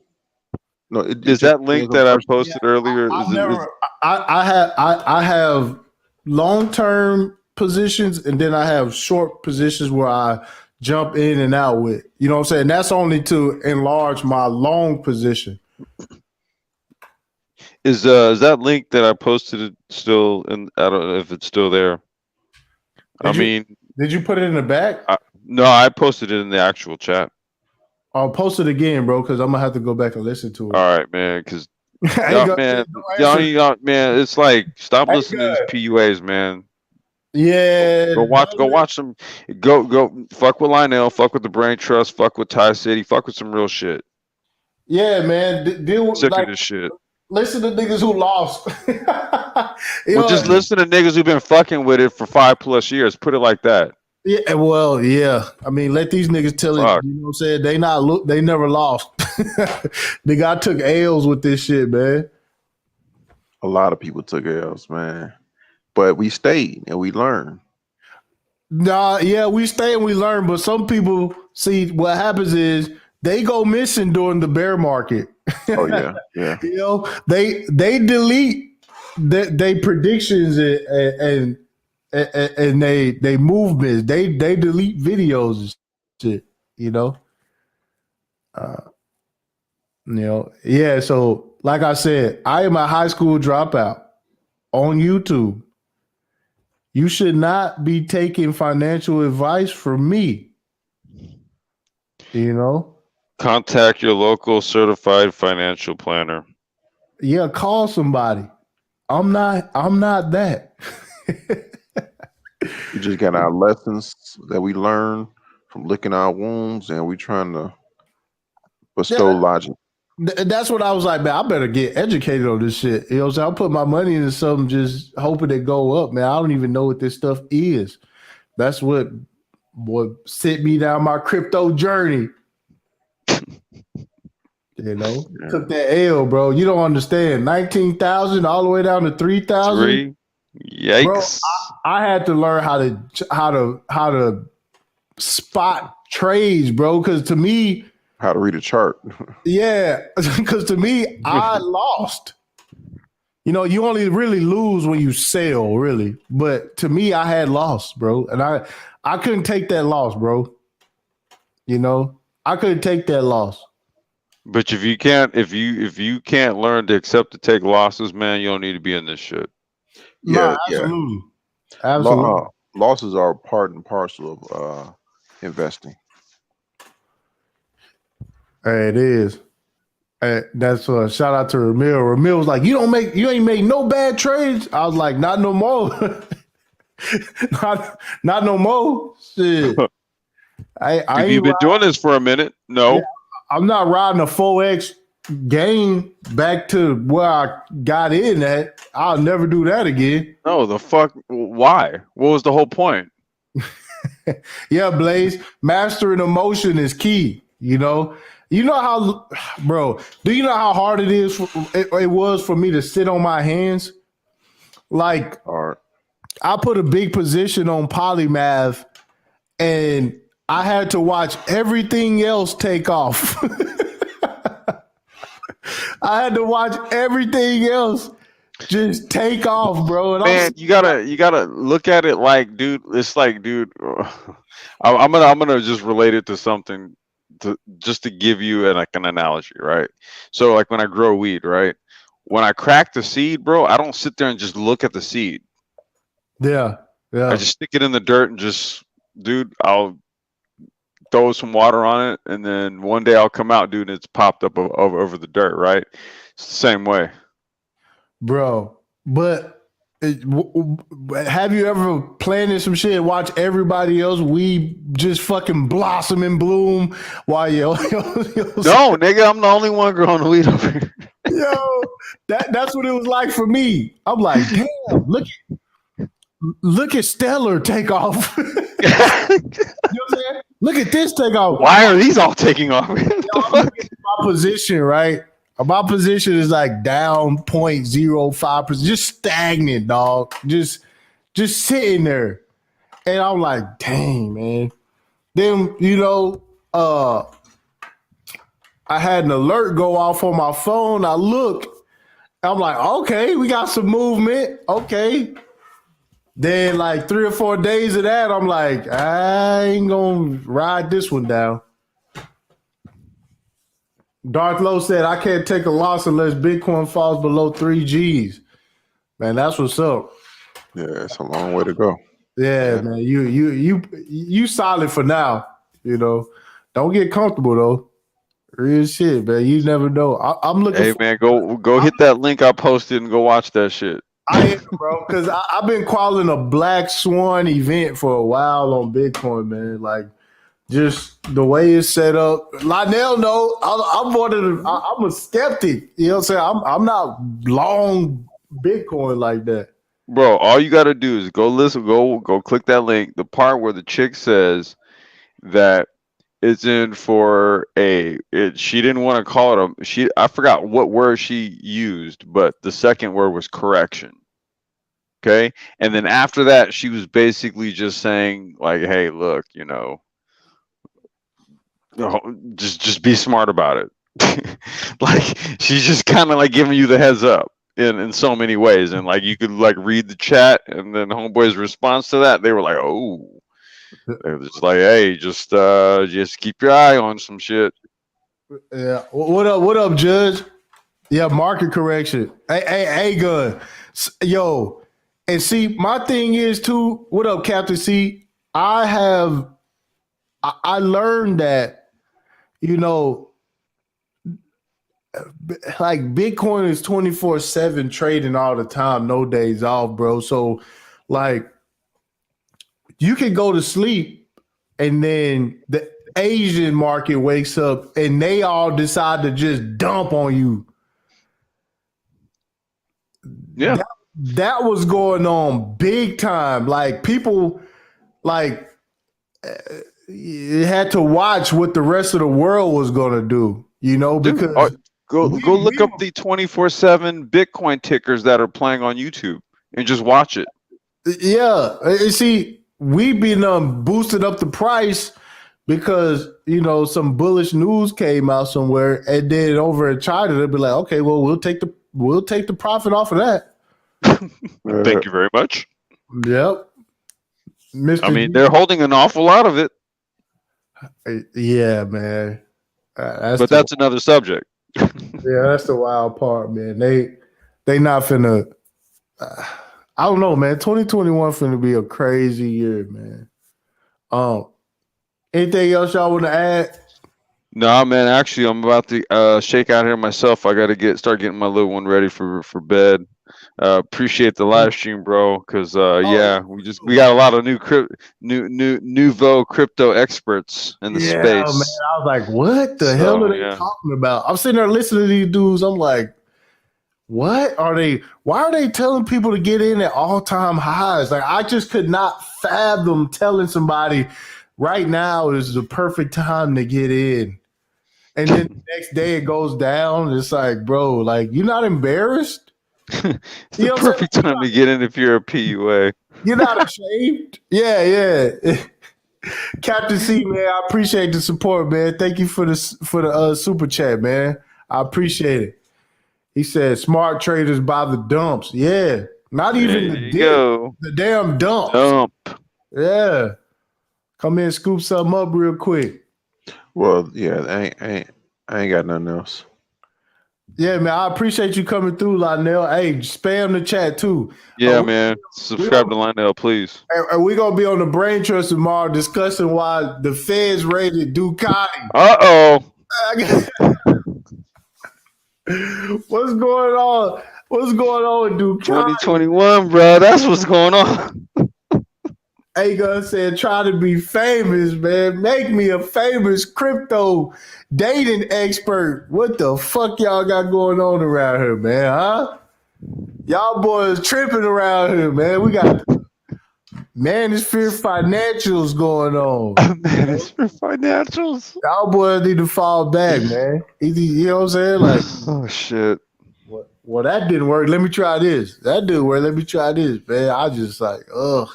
Bitcoin's at 41K. What are you doing? What are you doing? Yeah, that was Donovan Sharp. What are you doing? Oh. All right, dude. All right, let me shut up. Yo.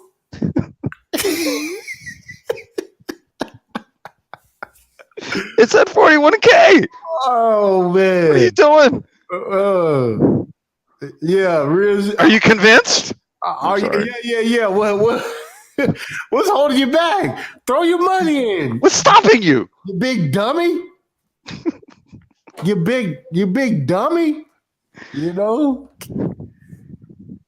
What was the matter with you? You big fool. You see it's going up. You know what I'm saying? You see it. You see it going up. You know. Shit. You only see it when it went up 20K in a couple of weeks. Big dummy. Yo, it was the all-time high happened last week, and now we just doubled the all-time high in 1 week. In 1 week, dummy. What are you waiting for? Yo, it took 3 years to get to the all-time high, then it took a week to double. In 1 week, you dummy. What are you waiting for? It's like saying, jump in, the water's fine, and then the water freezes right before you fucking hit the.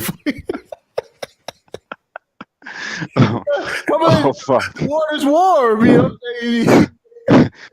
I'm motherfucker right before the shit starts boiling, dog. Like, you know, before you get the bubble in the shit. Yo, this market is heating up, you know. Oh, literally and figuratively. Yeah, come on, man. Just think about it. Next year, you're gonna be wondering, why didn't I get into Bitcoin at 40,000? You know what I'm saying? He's going to the moon. Next stop 100,000. Duh. Oh fuck. You know? Oh shit. What are you waiting on? Fucking you big goofy. Hey, but you know what? You know, the Brain Trust got like a lot of old crypto info. Lionel, Ty, myself, Mike, shit. We was all there, man. Like, yeah, we was all over there talking about crypto, man. Yeah, I say dig through the archives, man. Shout out to Xanatos for the cash app. He said Salente roast better than O'Shea AM. Oh yeah, he does. What up, Xanatos? Yeah, Gerald Salente is one of them guys, man. His financial forecast is be lit. You know what I'm saying? But you know me, I can't really get with the gold and silver talk too much, man. Like, I was gonna say he's a precious metals guy. Yeah, I can't really go too deep into that, man. Yeah. The price of ammunition is moving. I don't know. It might be a good investment. I was gonna say all you got to do is start digging into mineral resources, man. That's used to make ammo. Yeah. Brass. There you go. Brass. Fuck. Brass and lead. Lead. There you go. Yeah. So he said just to help you get in, I am willing to sell you all of mine right now. Yeah, hell yeah. Absolutely. You know what? Hey, you know what? I got a shitload of Bitcoin. You can buy my Bitcoin right now for the low price of 40,000. You know, and then I'll buy it back from you at 33,000. You see how this works?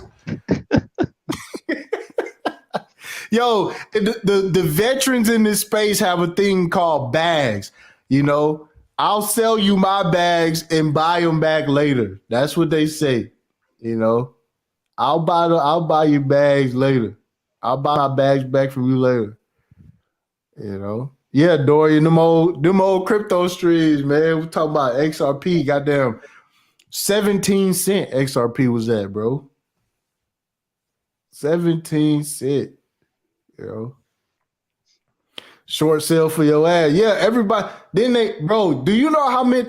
Where was Hey, Lionel, you still here with us? Yeah.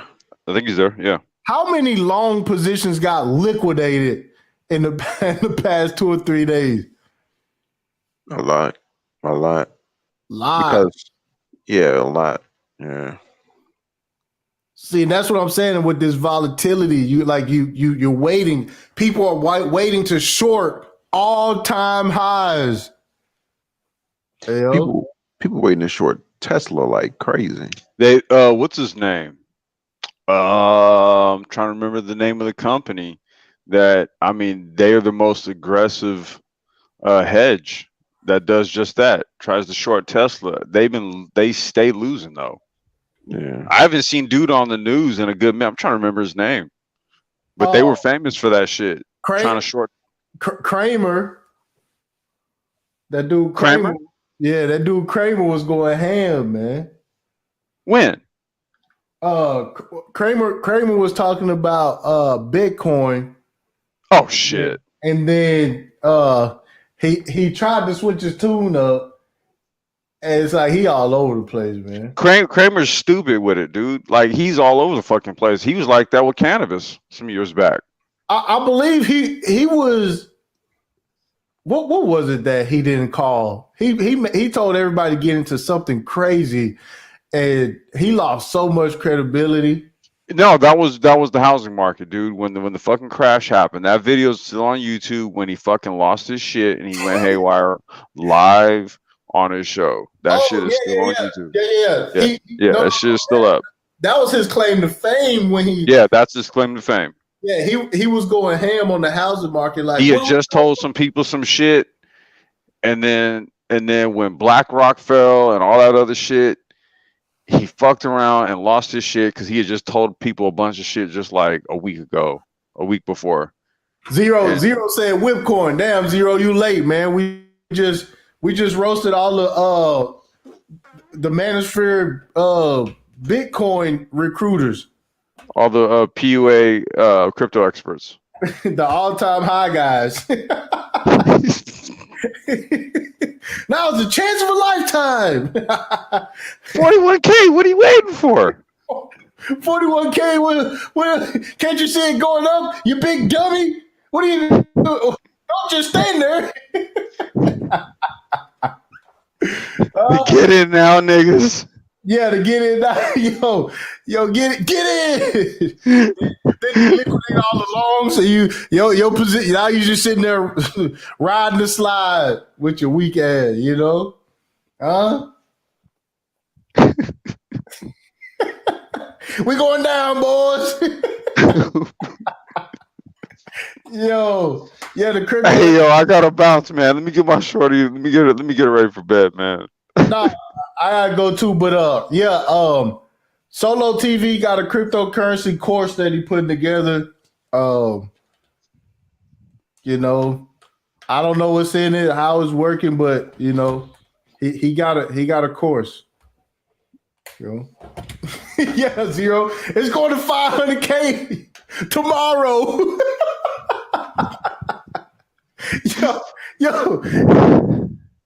yo. No, real shit. Johnny come lately crypto experts. Yeah, man. I just bought a boat. Boats and hoes. Boats and hoes. I remember that. Yeah, I remember that movie. Boats and hoes. That was a funny one. Yeah, man. I appreciate you keeping it G though, Lionel. Because a lot of these guys, man, you know, it's like, yo, this right here is just, you know, no, it's like if you ain't taking profit and goddamn and enlarging your position, like you don't have no goddamn strategy, man. You lost out here, man. Same PUA dating coaches would tell you that you're a pussy if you're dealing with foreign women. Okay, dating coaches. Rooftop's going to be crowded with all the jumpers. Yeah, hey. Yo. No, real shit, Zero. That's why I said, man. What they say when they kicked the press secretary off of Fox News? I cannot in good faith.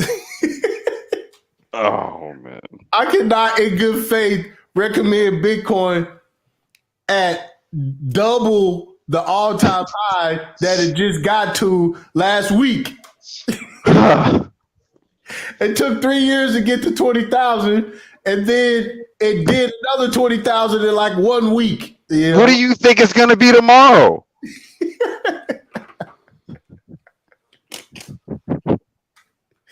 Come on. Oh man. But like I said, man, I'm done roasting these guys, man. They can keep doing the crypto streams because I'm gonna keep watching. Agun said the infomercial sphere. Yeah, that's a fact. You can put it on pipes. It works on wood. Works on. Well, you got to say it with an Australian accent, though. Yeah, tomorrow. What's that? Buy now.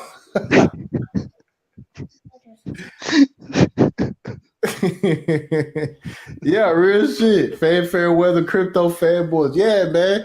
As soon as all-time high hit, you know what? You know what we should do? Put our money in it. You idiot. What are you doing? You see it going up, you big fool. What are you gonna put money into it when it goes? What are you gonna do? You gonna buy it when it dips?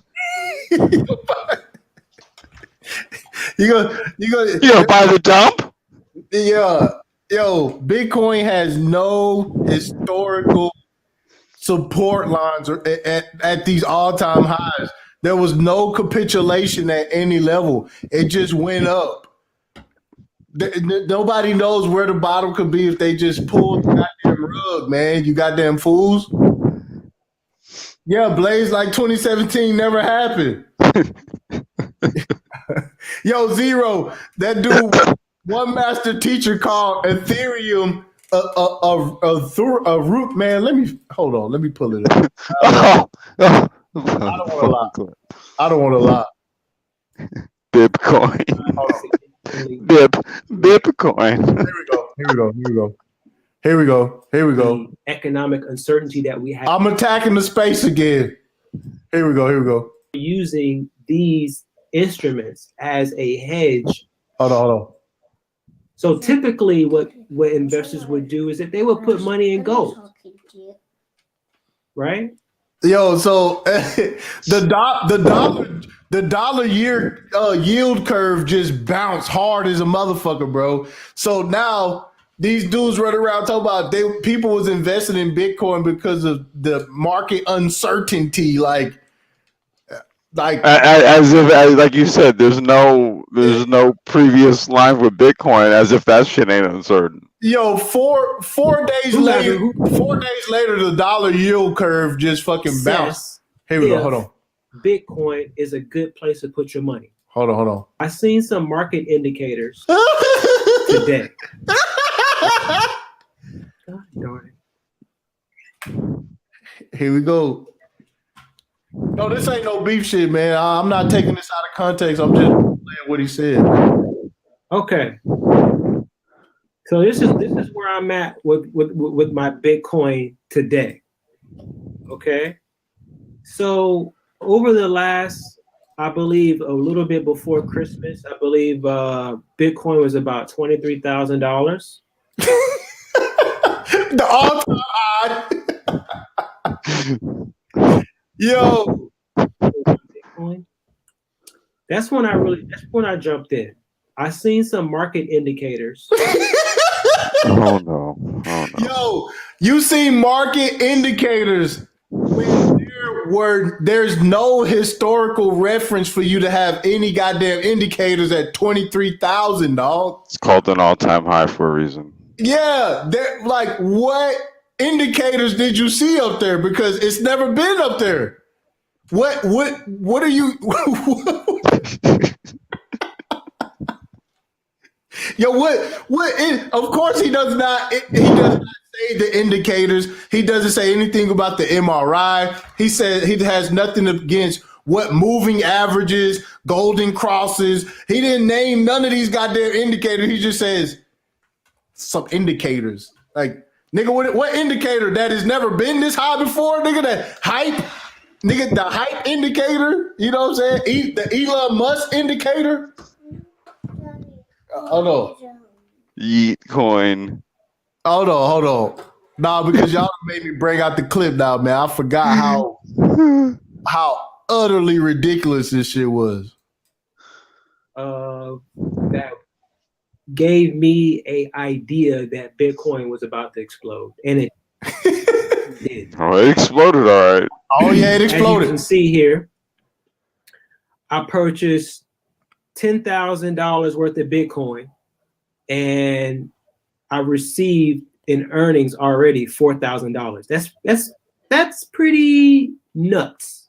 Okay, It is pretty nuts. Hey, you make 4,000 off of 10,000, you might want to start scraping profit. that's pretty nuts. I wasn't expecting it to go this high, but None of us were. have to. Even I've mentioned before that I told you guys I wasn't a big proponent of Bitcoin. I wasn't a big proponent of Bitcoin. Oh, really? What indicator what was the indicator that got you so interested?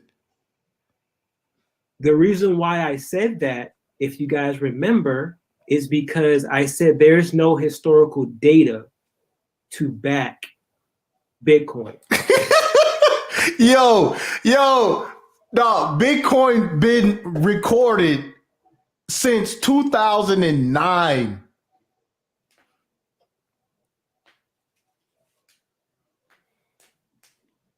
This is crazy. Like to say there is no historical data on Bitcoin, like with a straight face, dog.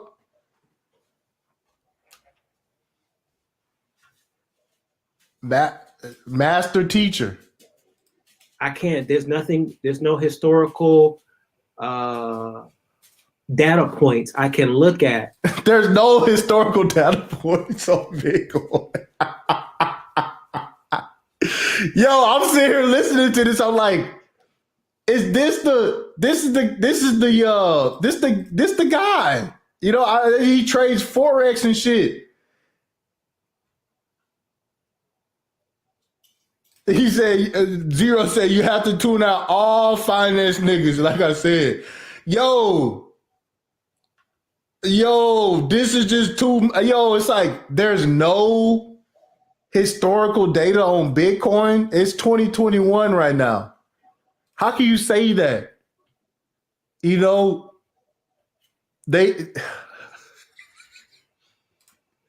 to assess if Bitcoin is a good place to put your money. Who remembers when I said that? I said it hundreds of times. Okay. Out of nowhere, a lot of data just popped out of nowhere. A lot of data points popped up out of nowhere. But Magic They Gathering players were using it years ago. Yo, it's been on exchanges, dog. Like you can go to Coin Market Cap and you can see the historical data. You can see moving averages. You can see all the traditional indicators that people use all the time. A white paper published by Satoshi Nakamoto back in 2007. Yo, this shit crazy.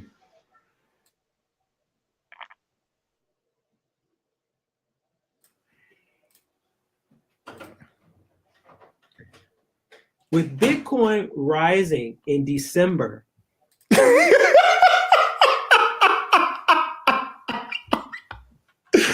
Yo, with Bitcoin rising in December, and people in his chat like, yo, one master teacher, there's been 10 years of data. They tried to tell him in his chat box, like, yo, hey, 1MT. Oh, it's been 10 years of a whole decade of data, bro. Yeah, well, let's give him the benefit of the doubt here. You know, December was last year. It rose in December. December is when it started rising, when it did all the rising. Yo, this That was shit last year, though. Okay, that was last year. Oh, this shit is nuts. late November, early December, that the way it did, that is a market indicator. Never did that before. Yo, that was the indicator that never happened before. It only happened like 8 times where Bitcoin went on a 400+% run. Shout out to Rocco Killer. He said, I'm about to save up my checks and get in at all-time highs. This dude is my indicator. Yeah, you got to get out. When you start seeing these new Bitcoin people teaching other people about Bitcoin, niggas, time to get out. And it's a market indicator that is showing me that in certain scenarios in the economy, Bitcoin can rise above 18, 19, 20,000 that it did in 2018. Now, I'm finna tell y'all about market uncertainty and shit when it come to Bitcoin. Bitcoin came from the 2008 recession. Occupy Wall Street. That's where Bitcoin came from. Bitcoin came from uncertainty in the markets. Hence the white paper published in 2007. Exactly. You know, it's been a hedge against fiat currency. This is not a new concept that he just came up with one day, bro. This shit right. Yo, I'm sitting here, I'm like, is he for real or he trolling? That is a historical data point that we can use to say, okay, well, Bitcoin did it once, they did it twice. There's a good chance that it's going to happen multiple times. There's a good chance that it happened like 8 times already. Okay. Now, what we're at with Bitcoin is this is the first indicator that I knew Bitcoin was about to blow. And I put Bitcoin in as soon as this article came out. So this is the article. This was the indicator. Elon Musk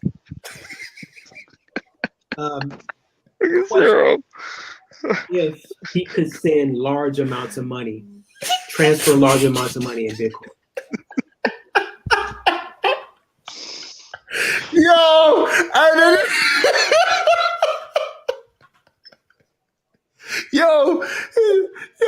his indicator was Elon Musk, bro. Hey, read your super chat. Oh shit!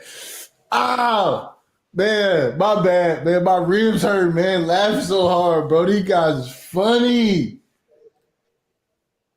Zero said Bitcoin will soar to hit a roll for hold on.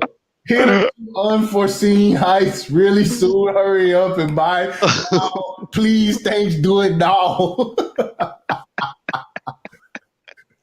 Yo, Fatal Dose said, can I come up for a minute? Yeah, I'm gonna drop the link.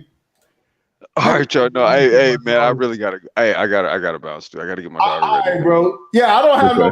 I don't have no problem with this dude, man. But you can't say your indicator is Elon Musk. Like you read an article with Elon Musk and like uncertainty in the markets, and I'm like, yo, like Let me say this, man. Let me say this before. Let me just say this before I do go though. Really, for me, man, I'm trying to put all my weight behind Lionel because, to my knowledge, he was the first one. Right. Nell is the most consistent. I don't give a fuck. I'm sorry, dude. And it's like it's hard for me, especially in the last few weeks where, you know, he and I were really trying to like get to that thousand sub mark and all this kind of stuff, and then the shit that happens to his channel and everything. Yeah, man, you gotta put his channel. Yo, you gotta put your channel in the chat box. Yeah, I mean, that's really my thing, man. It's like he's the one that's really put in the work in this space to bring the information in such a way, man, where he's giving you insights. So when you hear terms like stellar lumens and Ripple XRP, and you hear these things, you hear all these different companies and all these different protocols and the legislation and all that, he's giving this to you guys every morning. And like for me, it's hard to sit back and, you know, as a, you know, he and I both as founding members of the Brain Trust, where we've been steady on these types of subject matters for 2021. We linked up around late 2016, 2017. So this is about a good 4 years now. And it's just like, you know, when new people come in and tell you to buy it like the absolute worst time. I'm sorry, man. This is one of those days where I had to just come on in here and get a good gut laugh in. Yeah, man. It's one of those things where it's like you sit back and be like, "What are y'all doing, man? Like, what? Where were y'all when we was talking about the fucking $12,000 resistance level? You know, what's Why the hell aren't you guys all sub to Lionel right now, man? That's really you know what I mean? Like, this is where I'm at with it. It's like, listen to who's talking about this versus the person who's here on the panel, man, who's been giving you the scoop for some years now. Yeah, no bullshit, man. It's just real talk, man. All right, man. Hey, I'm gonna get up out of here, man. I'll get up with y'all. Lionel, if you got to bounce, you can bounce, bro. You know, Yo, what up, TipTycity? You all over here bullshit, man. What's up? I'll holler y'all later. All right, Lionel. Yo, we have an epidemic of market ignorant niggas giving advice. Yo, it's insane to me, right? That some of the people that are the most ignorant about how the market work are the most vocal, causing people to lose their money. Yo, I would never want that on my conscience, bro, that I told somebody to buy at double the all-time high, bro. Like, this is like nuts, bro. I could not go, like for me, it's like I would never do that to somebody, bro. Yeah, you know, and I think but wait, not only that, but you do it on YouTube. There's a record of you doing this. Yeah, and a lot of these guys don't realize they could go to prison for giving financial advice without a license for doing it. Right? So, well, prison is a far stretch. You need a Series 61 or Series. I'm sorry, what was that? You can get litigated on, but prison is kind of a stretch. Well, yeah, prison falls under libel. Well, not just that. You could get fined, but depending on how severe it is, you can go to prison. Yeah, but that's for not paying the money. That's not for the advice itself. But the fact of the matter is, you can get sued and like sued forever. You know what I mean? Right. So it's just dangerous to do it. I would recommend no one take any financial advice from anybody on fucking YouTube. Right. Period. Full stop. So, yo, check this out, right?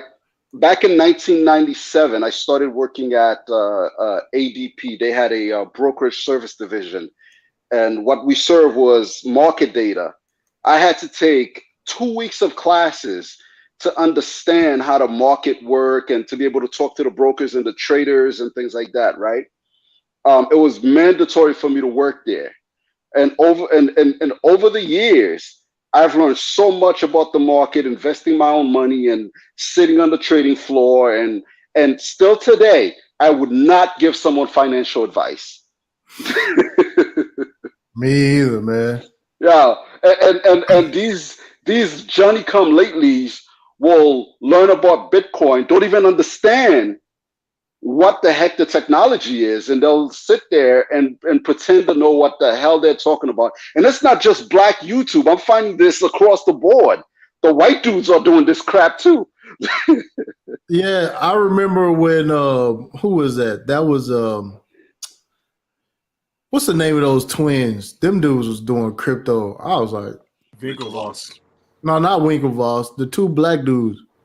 Hoskins twins. Yeah, them dudes was doing. I'm like, what are y'all doing crypto? Then they turned into conservatives. I was like, what?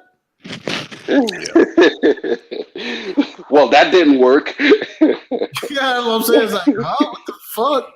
It's like a rapper after the record sale crash turning into a pastor. No, that's happened before. Yo, I know. That's why I'm saying it. Like that's 2021 is savage information year. These niggas is finna be at y'all pockets. Well, no, they actually look. They actually just said, okay. So before YouTube, right? You had Jim Cramer and the likes, right, on MSNBC and and the other channels, right, doing their buzzer shows and all their little gimmicks, right? Studies were done.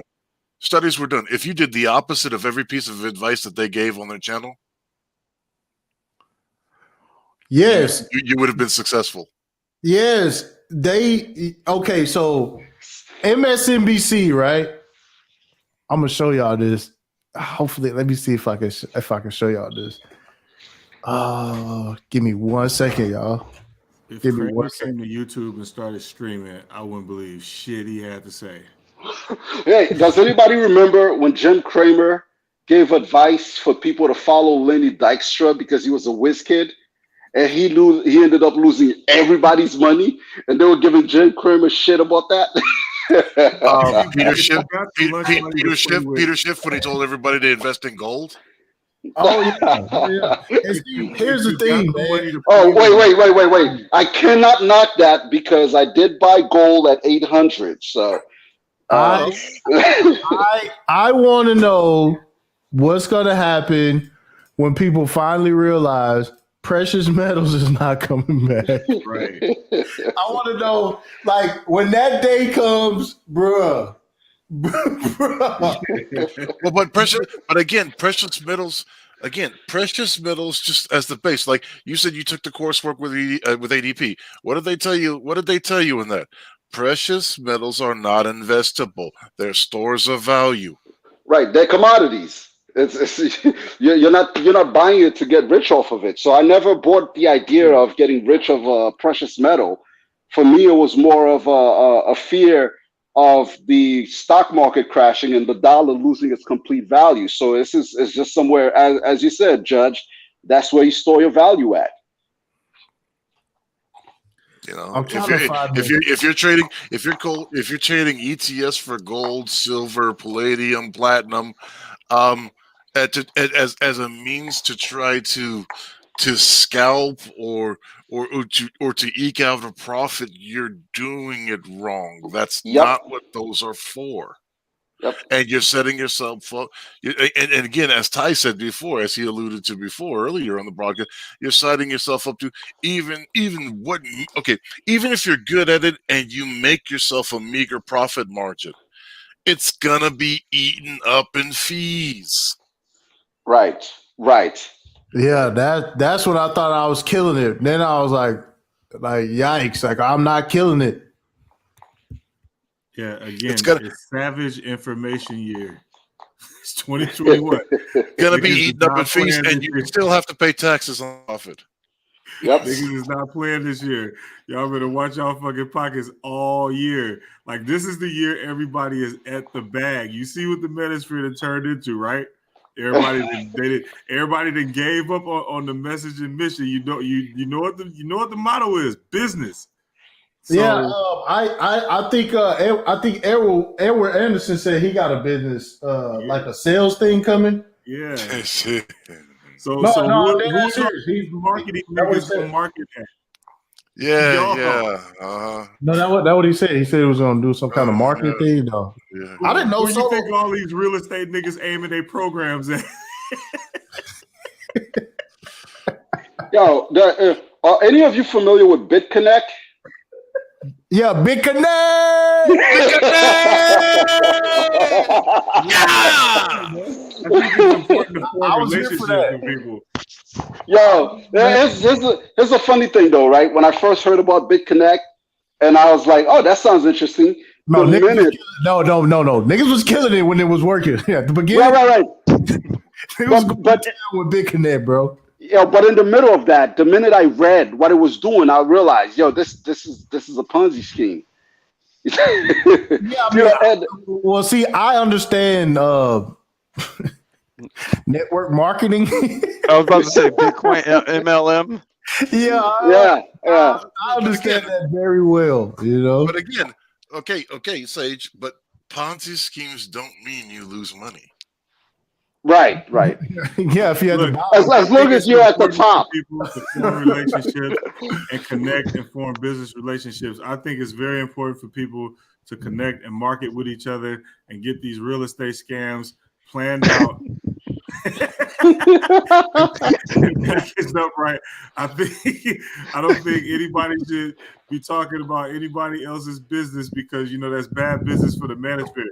The management needs to grow. In order for the management to grow, I need to swindle the rest of you niggas to fill my pockets so I can move on to a new market. This is all I have to tell people is this. All I have to tell Ponzi schemes are just the financial equivalent of I don't have to be faster than the bear. I just have to be faster than you. Yeah, man, I looked at. Yo. I was watching, but that's what I'm saying. I've been watching this for like Complex, like the last 3 weeks. Bro, did you see this stream, bro? They trying to get people to buy. You know what I'm saying? It's like, I said, wait, this turned into the crypto sphere. What the fuck is going on? bro? Let me tell you. You have to buy now so there can be a steady influx of cash into the Bitcoin. That way it'll grow and the market cap will only get higher if more people invest. Bro, and then sounds surprising like pump and dump. Surprisingly. I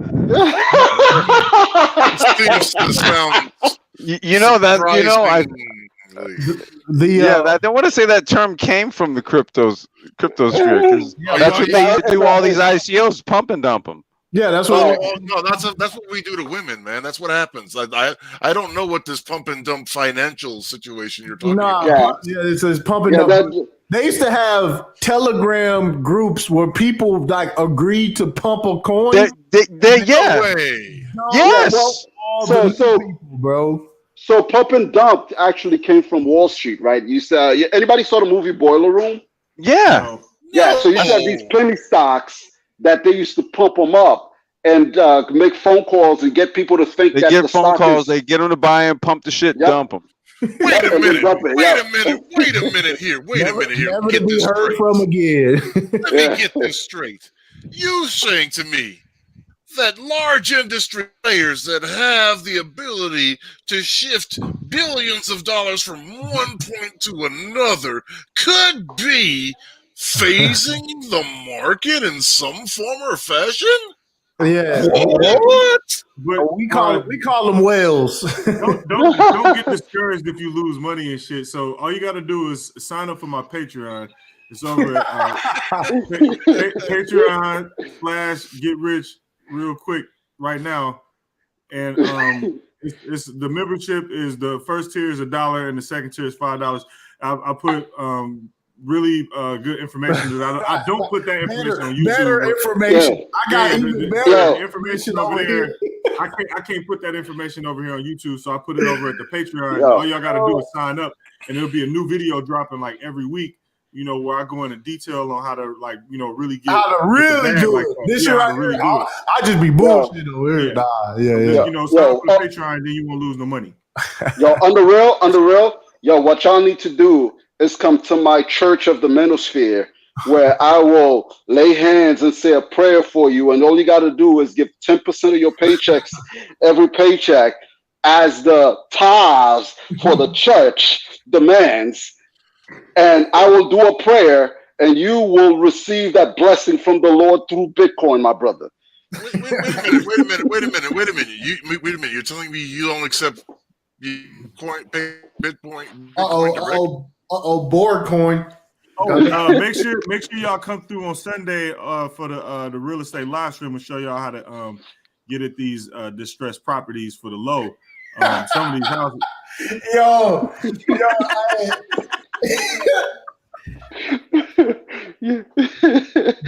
but not really. But not really. Well, I mean, look. I've sold many of distressed houses. You buy the dollhouse; it's in bad shape. You fill up, you put it on eBay. It works. Look, I'm tired of these niggas. They done got away with it for years because they done slipped under the radar of the whole relationship talk. Them niggas just slipped up under the radar. The motherfuckers was too busy crying about pussy, and they snuck through the back door talking about, "Hey, come over here, man. I'm gonna show you how to get it."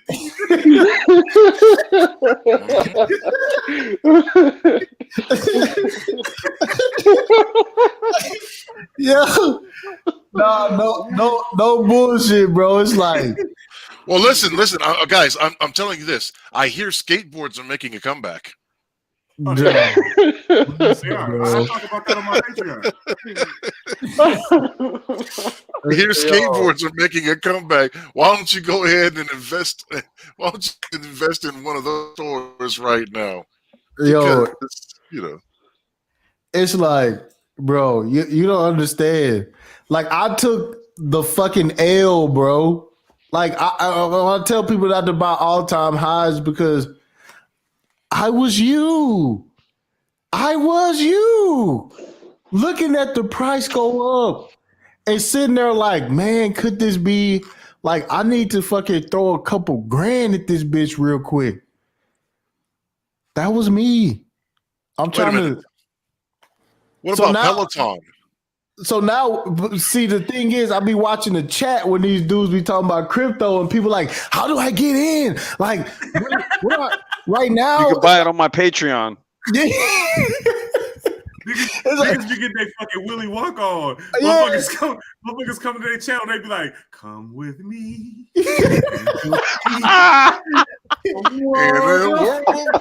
Decoration. Hey, did it like I'm watching the chat go by and it's like, I made 15,000 just for a loss. Like, come on, man. You niggas. Because if everybody making money, then how does that work? Somebody got to lose a position somewhere. And see, I'm gonna tell y'all the dangerous thing about this bull run than the last one. On this bull run, you have Cash App where you can buy Bitcoin. You have Robinhood where you can buy Bitcoin. PayPal, you can get Bitcoin. Like, the on-ramps for new dummies to get in real quick and get dumped on is more. You know what I'm saying? And the joke now is we're about to have more hodlers than ever. You're stuck. It doesn't Wait a matter. minute, Ty. Are you saying that finance is a zero-sum game? For there to be a few winners, there must be many losers? Hey, but listen. It doesn't matter. Just take my hand. What are you waiting for? Take this golden ticket.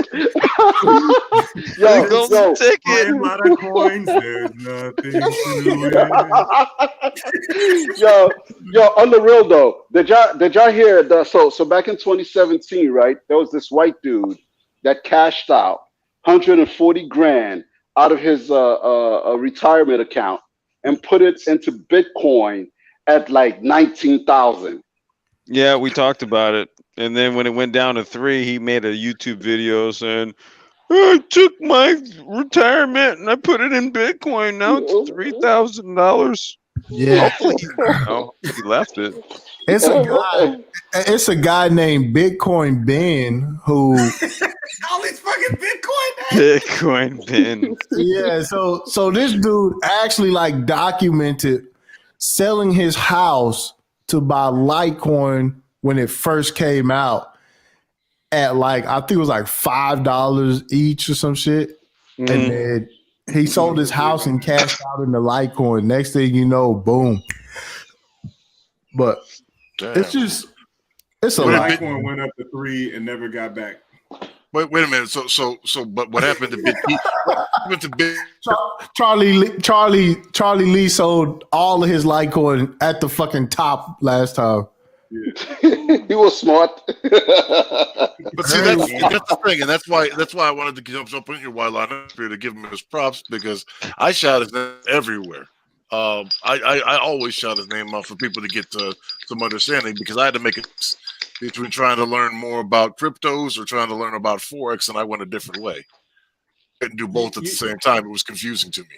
You're not going to be here if you know what you're talking about. This ain't the place for that. So, well, it's easy for me to just laugh and ignore what happens, but nah, fuck that, bro. We gotta get in, or we gotta roast, bro. Wait a minute, dude. Where Litecoin Larry, Bitcoin Brad, Crypto Craig. It's only funny. Crypto Joe.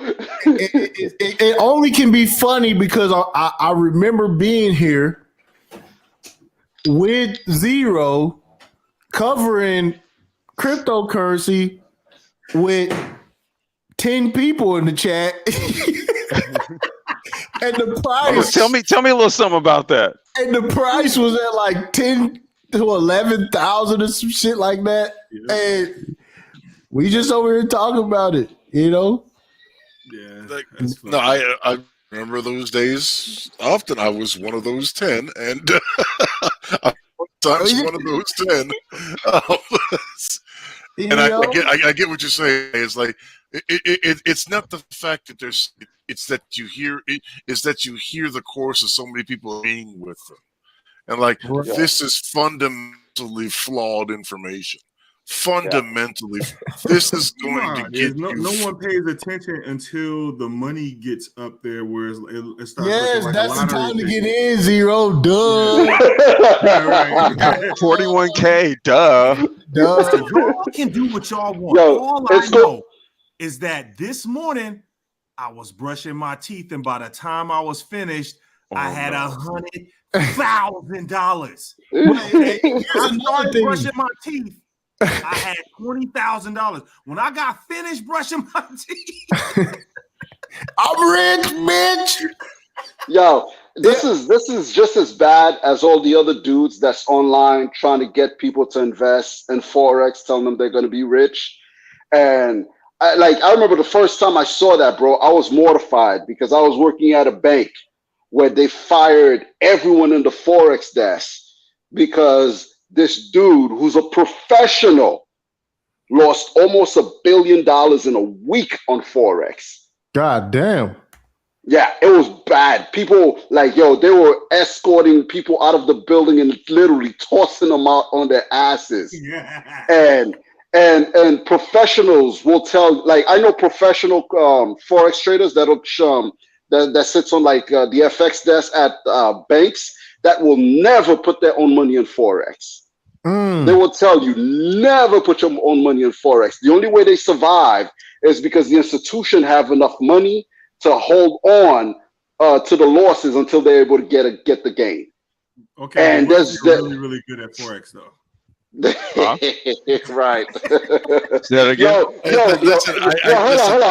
Hold up. Everyone who's really, really good at forex has so much money now that they're selling videos and classes on how you could get good at forex just like they are. Oh yeah, they selling it. They try to make money still. Right, like I made all that money and I'm gonna waste my time building websites and taking your phone calls, answering your questions about how you can get better at it, right? I mean, if you're smart, you just go on YouTube and just type in how to make a forex trading bot. When I first heard about No, you don't want to do that. The new sexual internet. Yo, Respectfully, Sage, I respectfully disagree, and I respectfully have a track record to just say that you can do all right with forex as long as you have the proper stops in place. And you were disciplined in your strategy. Yo, don't get me wrong. I've made money with forex too, but I've also lost, and I've also lost big. So right, and those times you lost big, were those stops in places they should have been? There were stops in places they should have been, except they were just stop losses. Yeah, there were stop losses, and there was keep losing at forex, but the only thing I lose, sleep. And I don't care about that because I'm always awake and at this money. Listen, when I wake up, here's the thing, right? You gotta understand. It took 3 years to get back to 19,000.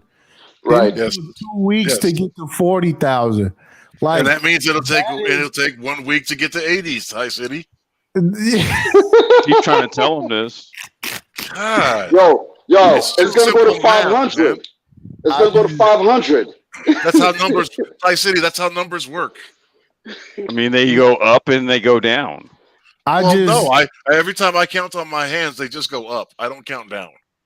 I just want people to. You know. But you only have 10 fingers. Take profit whenever you see a 60% gain. You know what I'm saying? It's okay. And even when you see a 3x on your fucking money, man, take your initial investment out. You know? Yeah. Don't try to time the top and don't try to time the bottom, man. Make common sense decisions, man. Yo, bro, that's how we're gonna stop being dusty, man, by letting it rise. If you get it at the top, when it's real high, then we won't be dusty no more. You're high value at that point. All right, I don't like where this is going. Randy Marsh showed you how to do this, okay?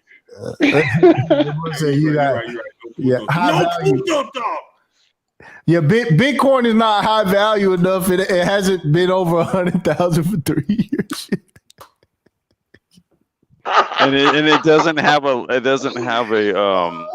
LinkedIn.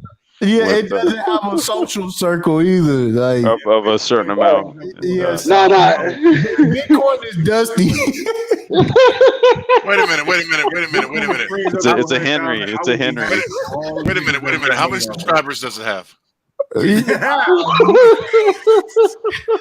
right, I'm shutting it down. I'm sorry. How many views do your videos get? All right, I'm shutting it down. What does Bitcoin say? What does Bitcoin say on Social Blade? No, seriously. If Bitcoin goes up to 100,000, I'll be happy for everybody that put their money in that shit. I mean, I'm not gonna hate on it. It's just some shit where no, you don't. Playing with your life, man. You playing with your life. Yeah, I'm just saying, don't buy all-time highs. Like that's just not right. Yes. You know what I'm saying? Like. There is no historical support levels, so if it goes down, there's nothing's going to stop it until it gets down to where people know or feel safe with buying again. Your historical supports aren't even at 20,000. As soon as my brothers asked me about Bitcoin, I was like, no, don't even think about it. Just stop thinking about it. Because that shit didn't reach the hood. He said Bitcoin in the danger zone. It didn't reach the hood. Y'all tripping, man. Danger! And as soon as my brother started talking about that shit, I knew it reached the hood. I was like, no, It's time to get out. That's when it's time to get out. It's Yeah, when it's time to get out. Sell. It reached the hood. Damn. Sell.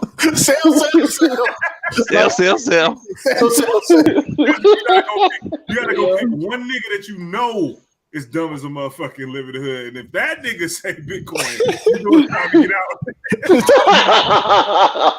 nigga hit you up and be like, hey man, what you know about this Bitcoin thing? Oh shit. Nothing, bro. Nothing.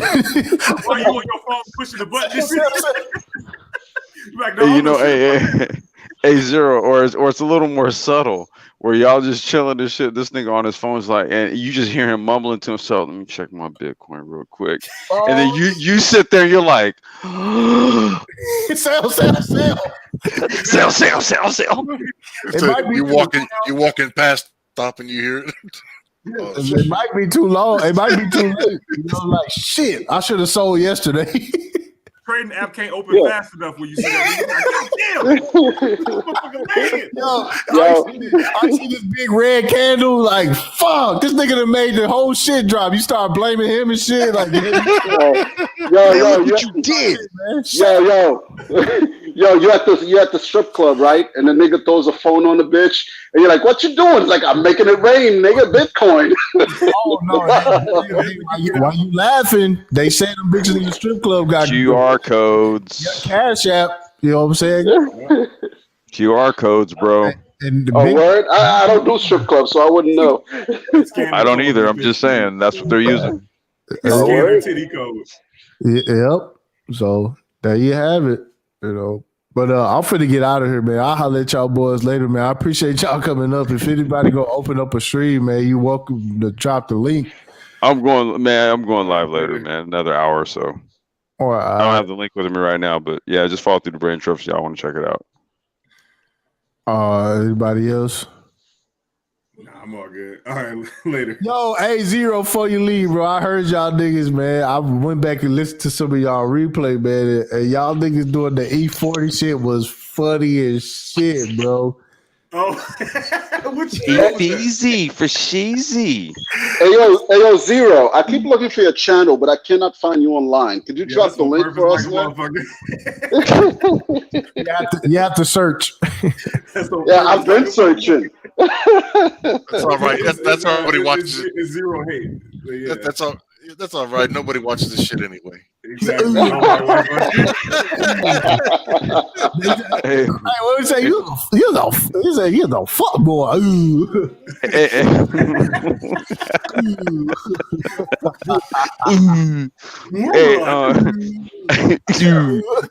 Hey, Man, let me get out of here, man. Hey, real quick, dude. Hey, KK wanted to know, where can I invest in a mining machine? You ever heard of a company called Caterpillar? Right. Yo, hey, KK. Do your research, because there are different types of mining. Depending on what you're mining. If you're mining Ethereum or if you're mining Bitcoin, like they take different cards and whatnot. I never was interested in mining, but if you really want to do that, do your research. You know, He said it wrong. It's Ethereum. Does he have his own? Does he have his own country so he can offset and subsidize his electricity costs? Yeah, I don't even hear people talking about mining anymore. Like this just takes so much energy to even make a profit. You know, You can also go and get like what do they call a pitch axe? You know, like the 49ers did for gold mining. You can invest in mining machine. Is there Very is there rudimentary, a sifting pan? but Is there a sifting pan I can a use? sifting pan, yeah. You know, a sifter. Very rudimentary mining machines, but hey. I'll catch y'all later, man. Peace. All right, Later. All right, y'all. Can I have some bit pence? Bit pence.